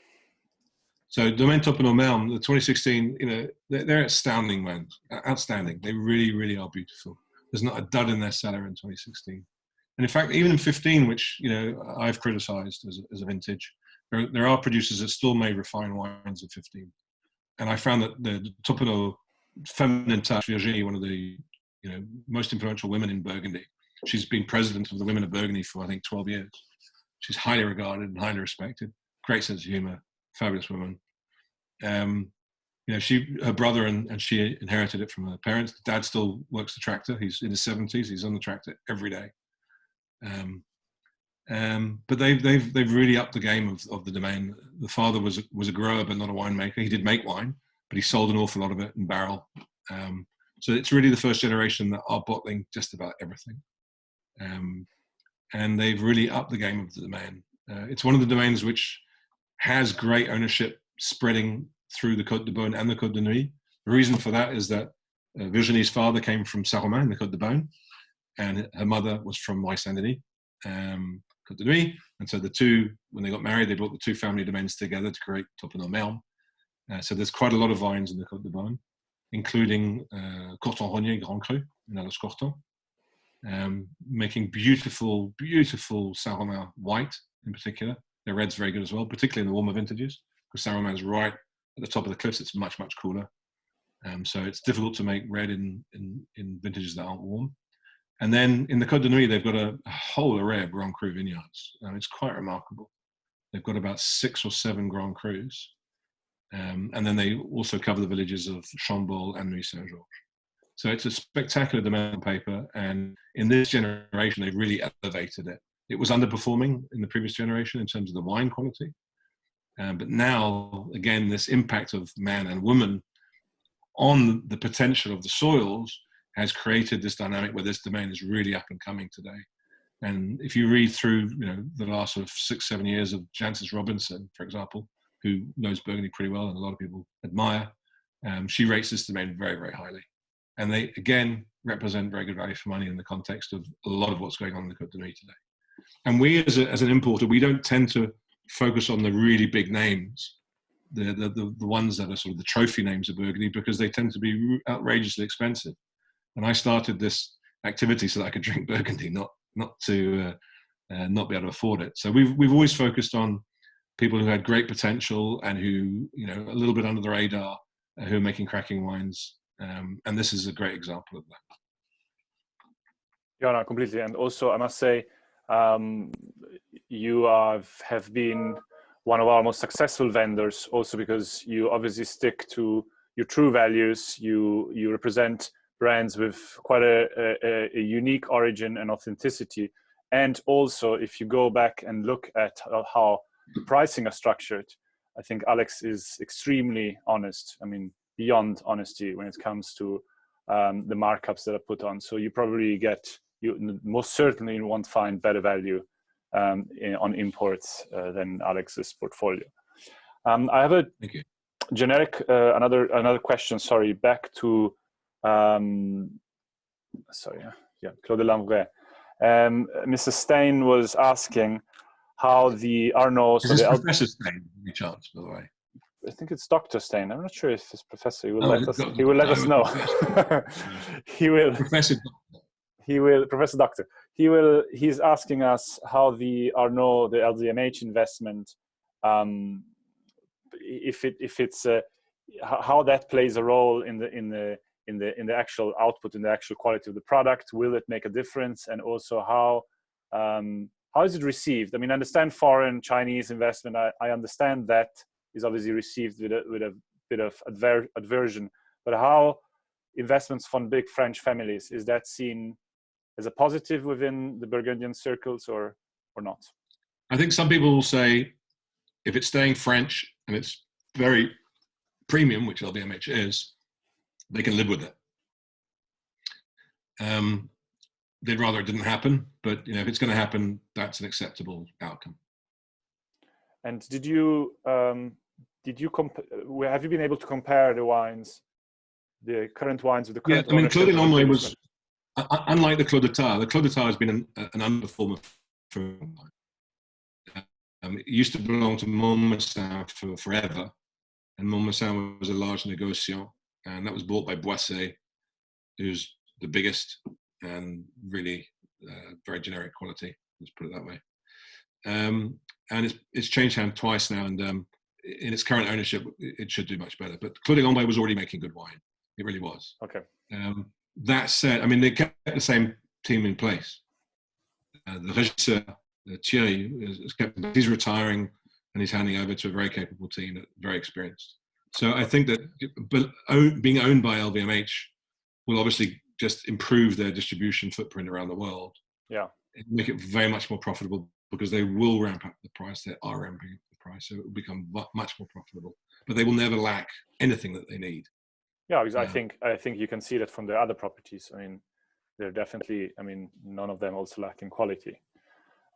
So they're quite clever in what they do. I mean, they have been very clever in buying Claude Lambret because it is one of the gems of Burgundy, without a doubt. Yeah. Talking about gems, we move over to your second favorite, right?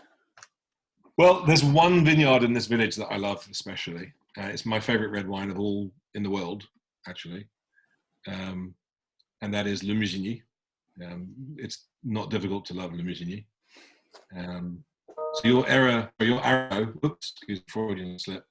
Le Petit Musigny is also part of Le Musigny. It's still the Grand Cru. Yeah. It's just they're two different parcels separated by a track, but it's all Grand Cru. I've lost my spot now. So we're moving on to the Chaprier, yeah. So sorry, go back to the map. Sorry, I'm No worries. messing you about. So so Le Musigny, if you look where it is, it's right on top of Clos, and I think Le Musigny makes by far a better wine. But then to the south of that, or to the left of that, you've got Échezeaux and Grand Échezeaux, and then the continuation of that goes on to the Grand Crus of Vendôme. So right. Le Musigny is at the same level on the hill as Romanée-Conti. And the extension of the côte, as they call it, you ping right onto Le Musigny. And Musigny just has this incredible depth. It is probably the deepest of the Burgundies. It's got this real structure and complexity and richness. Now, I'm not a big fan. If you combine all of those factors, those elements, and underpin with beautiful acidity. Last summer, and one of my good mates and suppliers opened up a bottle of 39 Musigny whilst we were having dinner, and it just, I guessed it was a 78. We tasted it blind. I was the closest. It was a 39. I mean, it's just an exceptional site. And Domaine Jacques Prieur, I think a lot of you who know me will know that I worked there before I moved to South Africa. I did vintage there first time in 1990, and then up until 1994 I was export manager for the Domaine. So I have an affinity with the Domaine. I'm very biased, and I would gladly admit that. And the greatest wine, I think my most moving wine, and it doesn't mean to say that it's the same for anybody else, but the most moving wine I've ever drunk was the 1990 Le Musigny from Domaine Jacques Prieur by the Magnum. Absolute, life-altering experience. But Domaine Jacques Prieur, I think it is on paper one of the top 3 domains in Burgundy. If you consider how Grand Cru of Burgundy makes up 1.5 to 2% of the entire region, Domaine Jacques Prieur has 9 Grand Crus in Burgundy, across the Côte de Nuit and the Côte de Beaune. So that's almost a third of all Grand Crus. It has 14 Premier Crus, and it has 1 village wine. So it's that pyramid completely inversed. It's quite the holding. Again, generational change has marked a distinct acceleration in the quality of the wines of the Domaine. Martin Prieur, who still manages the viticultural and winemaking side of the Domaine, his father Jean was not a great man, a bit of an idiot, to be honest. And he didn't care about wine. He sold everything. He had an agreement with Calvé in Bordeaux. And basically all the bulk wine went to Calvé, and Calvé bottled it and sold it. And then Martin, when he got involved in 1990, it was the first, he did 89 vintage with his dad, but 1990 was when he took over fully. And that was the vintage I worked with him. Everything changed, everything. And particularly in the viticultural side of it. He's been fastidious and incredibly detailed in how he's applied the changes to the Domaine. And they've also had investors, so the family no longer owns the majority share. The La Bruyère family own the majority share today. So I guess Martin Prieur is now an employee, but he's still a shareholder. And it's a superb Domaine. The whites, I think, haven't lived up to the potential of their appellation. They were definitely hit by Primox and that era of over-oaking, picking too ripe, etc., etc. They've come back from that. 2014 was the beginnings, 2016, and then since 2017, the wines are really getting their mojo back, the whites, they're getting their vibrancy back. So we're starting to import more of the whites again. But just this sensational selection of vineyards, really, really is. And they also are big, they're big vineyard owners in Volnay-Sontenot, and they own the entire appellation of Le Clos de Sontenot, which is my favorite red wine from the Côte de Beaune. So when I visited him, so one thing in the in the cellar. So he kind of adopts quite some biodynamic practices as well. I've noticed, which is quite interesting. So it's as much as it's not a thing to be registered biodynamic, I understood in Burgundy, also because I think it's a bit tricky when you have one plot next to the other one so close. In 2016, a lot of producers in Burgundy, of the top producers, have been biodynamic for a long time, and they're very proud of being biodynamic producers. And they're very sort of, I don't want to say dogmatic, but they're avid supporters of the philosophy of biodynamic. Well, it does marry perfectly the whole concept of terroir and of that harmony with the soil and with the culture. But then you have a vintage like 2016 that comes along, and people who stuck entirely to biodynamicism lost just about everything. Yeah. And so a lot of people, to save the vintage, sprayed. So they cannot be biodynamic again for 5 years. All right. They've lost, because they sprayed once just to save the crop. They probably sprayed more than once, but anyway, just by spraying once, you lose the right to the certification, and then you have to go 5 years clean again before you can reapply. Which is, I found it a bit questionable, in the sense that you have these vineyards, or you even have co-ownership of vineyards. So you have 3 rows that are being sprayed, and then the rest isn't. It's a little bit borderline. It is. It's very tricky, particularly in Burgundy, particularly with the size of some of the parcels. You're absolutely right. But the more and more of the top producers that are doing it, the less and less that's a factor, because the vineyards next to you are also. Yeah, true. There are great producers, so some that I admire. Again, I mean, Charlie Lachaud he is biodynamic. But what I asked him, because people tell me he's one of the most respected viticulturists of his generation. I said to Charlie, so who do you respect the most as a viticulturist? And he said to me, Olivier Lamy from Domaine Hubert Lamy in Saint-Aubin, who, by the way, we also import. And Olivier Lamy is nuts. I mean, he's completely nuts. He does all sorts of wild and wacky things. He's got haute densité, so high density plantings in Saint-Aubin, which up to 30,000 vines per hectare. So everything's done off foot. There's no way you can take any machinery into it. Everything's done by foot. The AOC international, didn't want to certify him as village because he's got 30,000. He's got 15,000. He's got 12,000.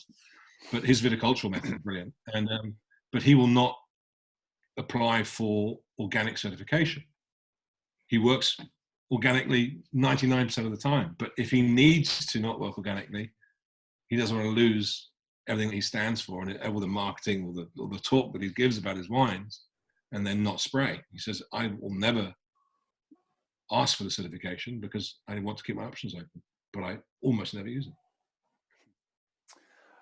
Okay, that's definitely a very interesting angle. So last thing about this wine is just from me, a personal question. Obviously it's great value in the context of a Grand Cru Burgundy, but it's quite an investment for anyone.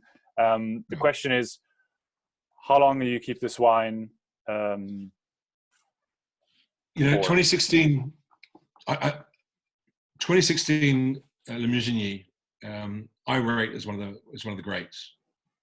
39, 59, 78, 90, 210, 2016. That's for me since, what is that, 60 years? Whatever.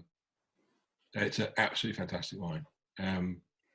It says 12 bottles available. That's actually not true. I actually got an pre-order for it all today. So we may not have any. I don't know that I'll accept it, but if anybody wants some, they can ask. I got some requests already. So. Right, okay, well. You might have to get into your own cellar to fulfill them, because we wrote 12 bottles. Yeah, well, like I said, about an hour before this program, I got an order for all the bottles. But let me see. I'll see what I can do. Yeah. Okay. Okay. So I think from a viticultural perspective, we move on the chapter, even if from a geographical, political perspective, we're in the same region. But obviously that's... politically, we're not. Politically, we're in the Rhone. I'm very excited about this chapter, because obviously there is, I think, very little knowledge on Beaujolais. There's a lot of reputation, and not necessarily good one, that's been carried along throughout the years. Yeah. But there's been an incredible renaissance Can you talk this for a region. minute? Because I just got to get a bottle of wine. Sorry. An entire minute. Okay. Perfect. So Beaujolais itself is just north of Lyon and south of Burgundy, so it's basically in between, and it has a completely different soil structure. So predominantly granite, and that is where the Gamay grape flourishes. So we are not in Pinot Noir country; we are in Gamay country, and I think, if I'm correct in saying this, this is the only region that is a single varietal region, probably in the whole of France. Am I correct in saying this? You're sorry, Nick, but you can. There's about 10% of the wine is white, and that's Chardonnay. Okay, so 90% of it is Gamay, so it's nearly single varietal. You see what happens if you leave. But anyways, so it obviously has, for good reason. There you go. It obviously had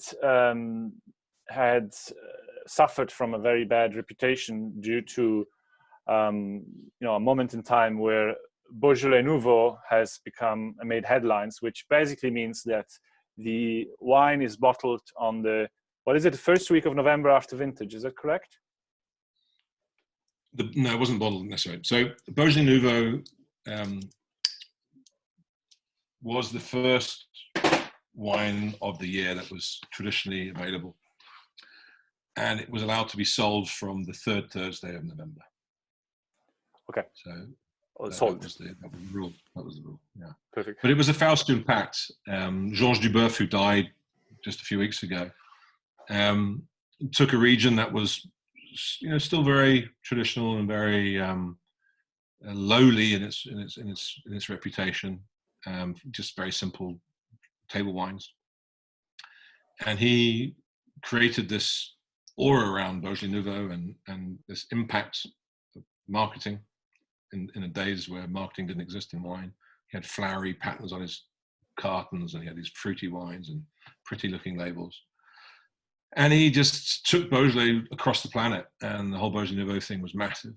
And then everybody got on the bandwagon, and the quality was appalling, and the whole thing collapsed, and the region was tarred by the brush of Beaujolais Nouveau and died. The whole region of Beaujolais suffered massively because of the collapse. And a whole generation of producers in Beaujolais have lived in very, very difficult circumstances.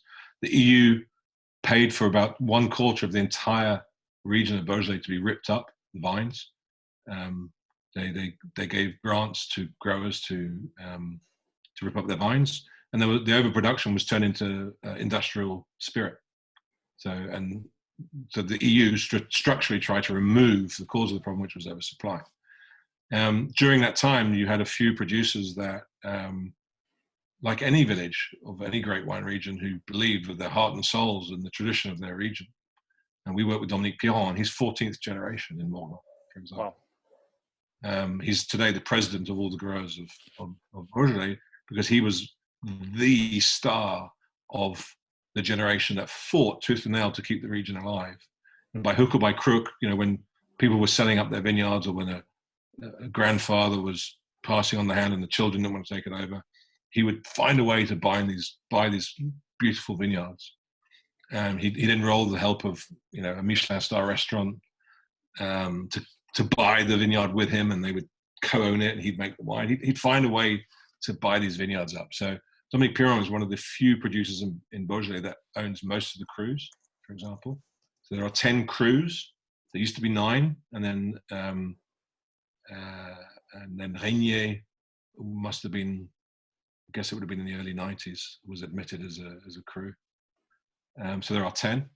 And what this map doesn't show you is that this is really the north part of Beaujolais.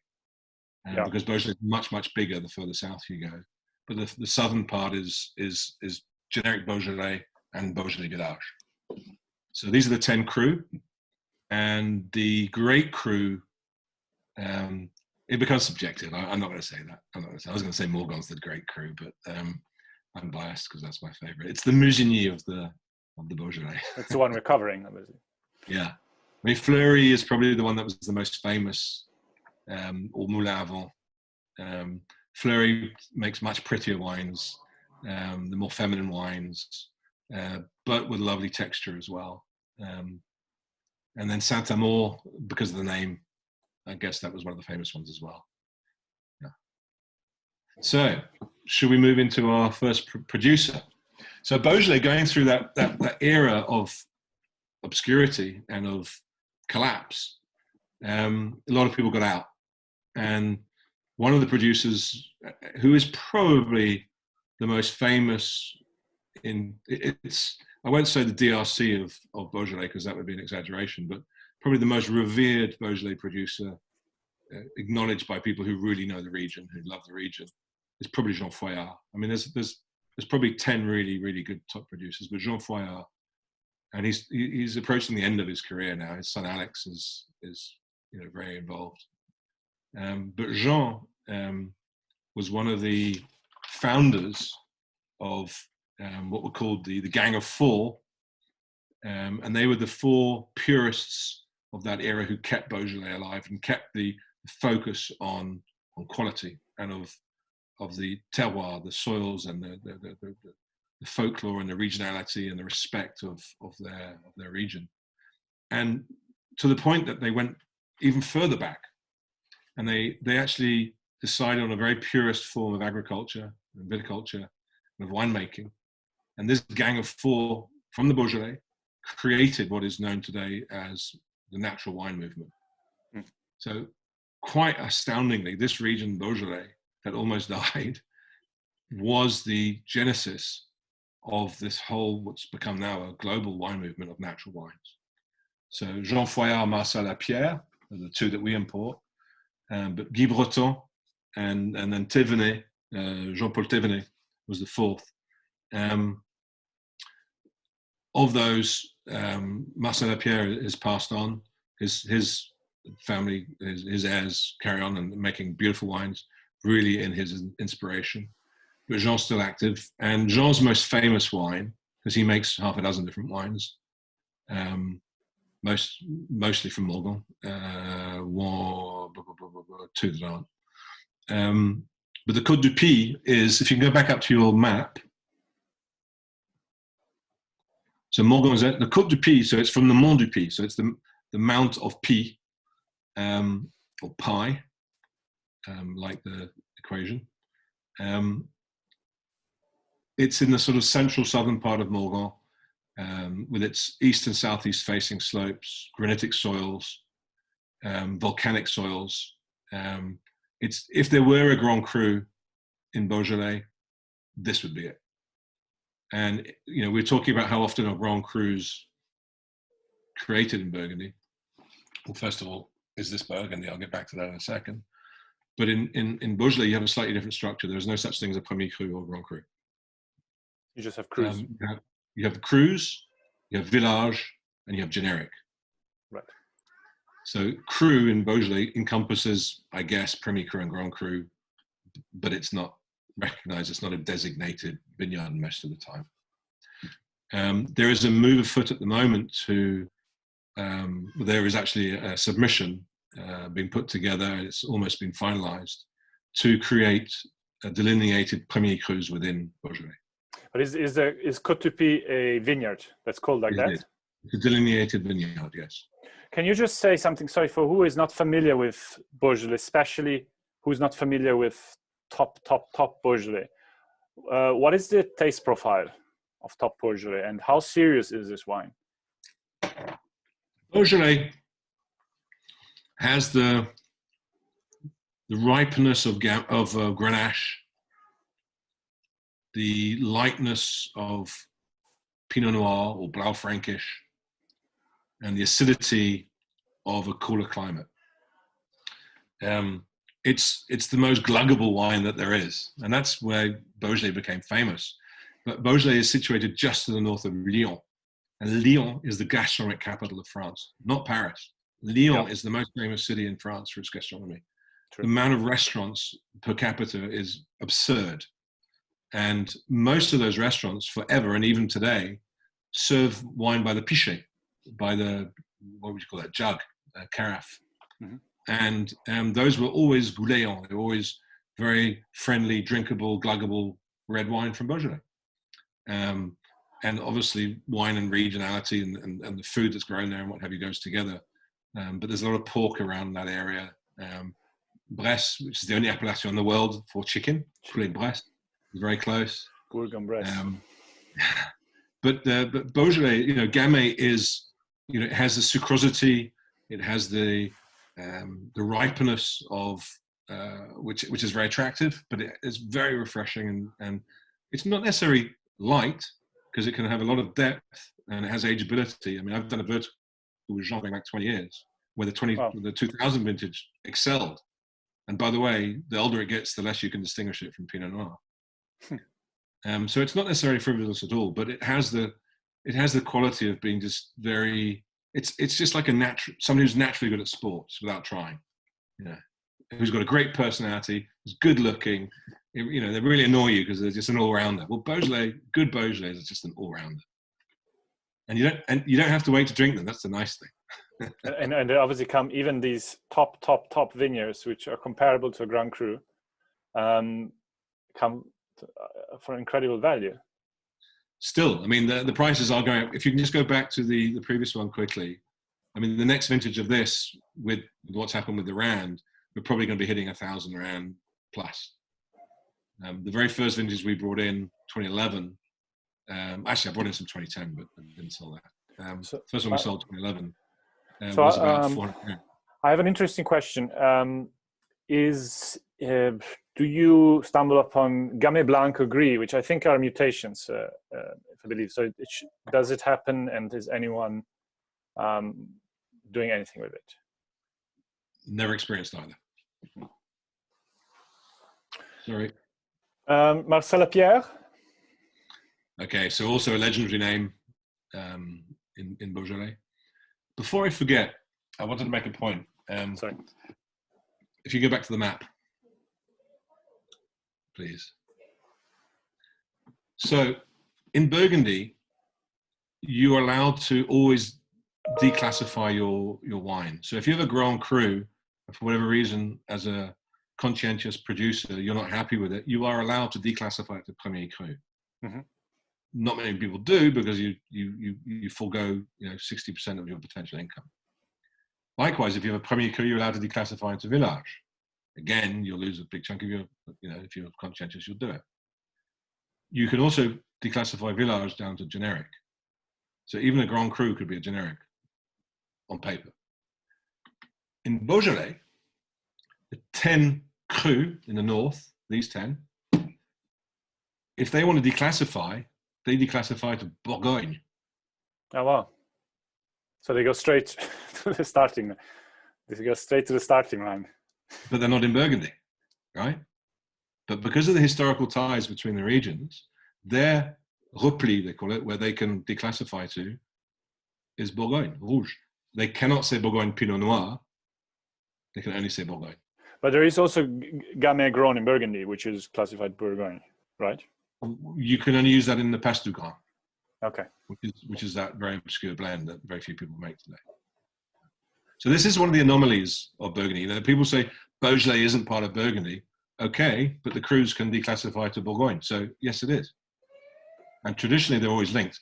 The Crus of Beaujolais were always sold through Beaune. The negociants of Beaune sold Beaujolais throughout the planet. 95% of Beaujolais that wasn't drunk locally and in Lyon or in Paris, in the bistros of Paris, all the export of Beaujolais was done through Beaune. So that historically, culturally, and even through the appellation system, they are linked. Different varieties, politically, they're in different departments. They're even in different regions. But if you take away the false, lines that are political regions, and link it to tradition, then it is part of Burgundy. The Burgundians tend to say it's not part of Burgundy, and a lot of people from Beaujolais say that it is. All right, sorry. So go back to Lapierre. So Lapierre, the other reference of Morgon, really. I mean, I think we have three of the absolute references. We have Lapierre, Foillard, and Dominique Piron. We do work with other villages of the Beaujolais. And I'm actually, before coronavirus struck, our next container from France with 7 new properties from Beaujolais, 7 new Beaujolais producers, is stuck in Domaine at the moment. And so we're bringing in a whole array of other Beaujolais from different villages. Have you seen a good response then from the market in the sense of also interest? When we started selling these wines like 7-8 years ago, seriously, I mean, I always brought Beaujolais in, but tiny parcels of it.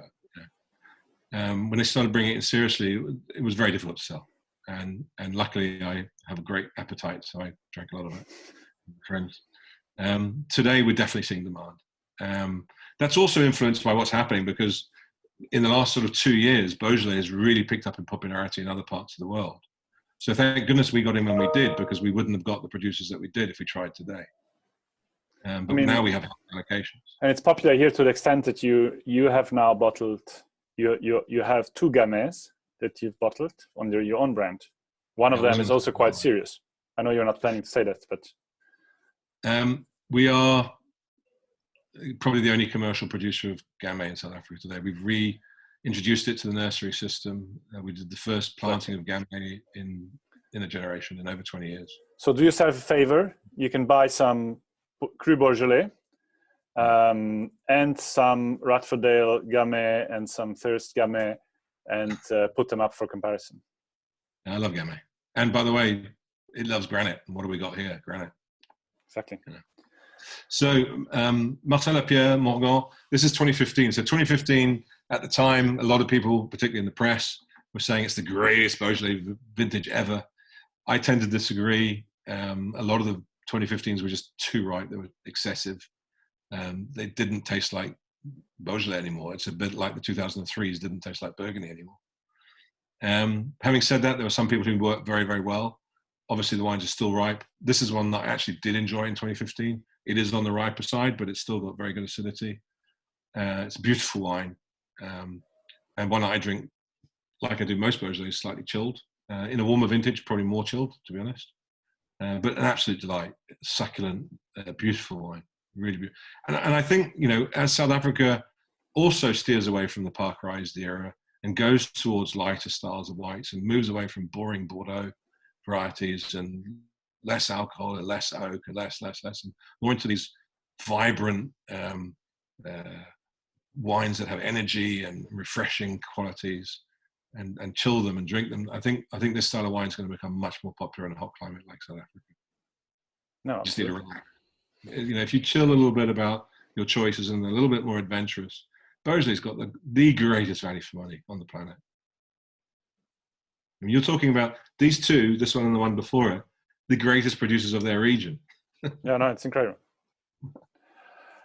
So, well, Alex, thank you so much. I'm going to open up the floor. We have 20 guests with us that have endured through the 2 hours and 6 minutes. Sorry, guys. Gone on a bit long. Which was incredibly interesting, I mean, for me personally. But is there any questions at this stage?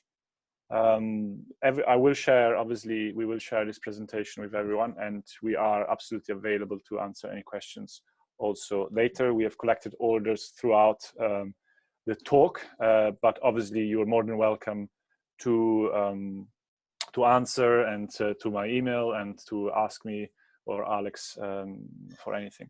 I have a question, coming in. Okay, we're going back to Burgundy.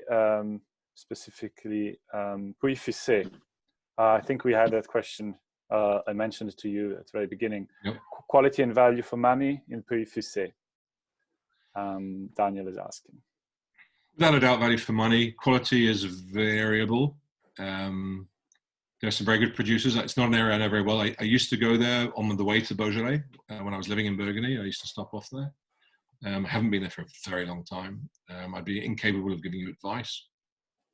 But without a doubt, there's good value for money. In the Mâconnais, you tend to get a very different style of Chardonnay. It's far more floral, less mineral, more easygoing. Puy-Fissé is probably one of the areas which has the better complexity of Chardonnay in the Côte Mâconnaise. But I find the Mâconnais pretty boring for the large part. But there are parcels that are great. I mean, there's people like Olivier Merlin, who for 25 years has made beautiful, even just generic Macron. Does that answer you? Yeah, I think so. If there are no more questions, I will ask you my last question, Alex. So you're in isolation and you have no wine cellar. So that would be a tragic moment, I'm sure.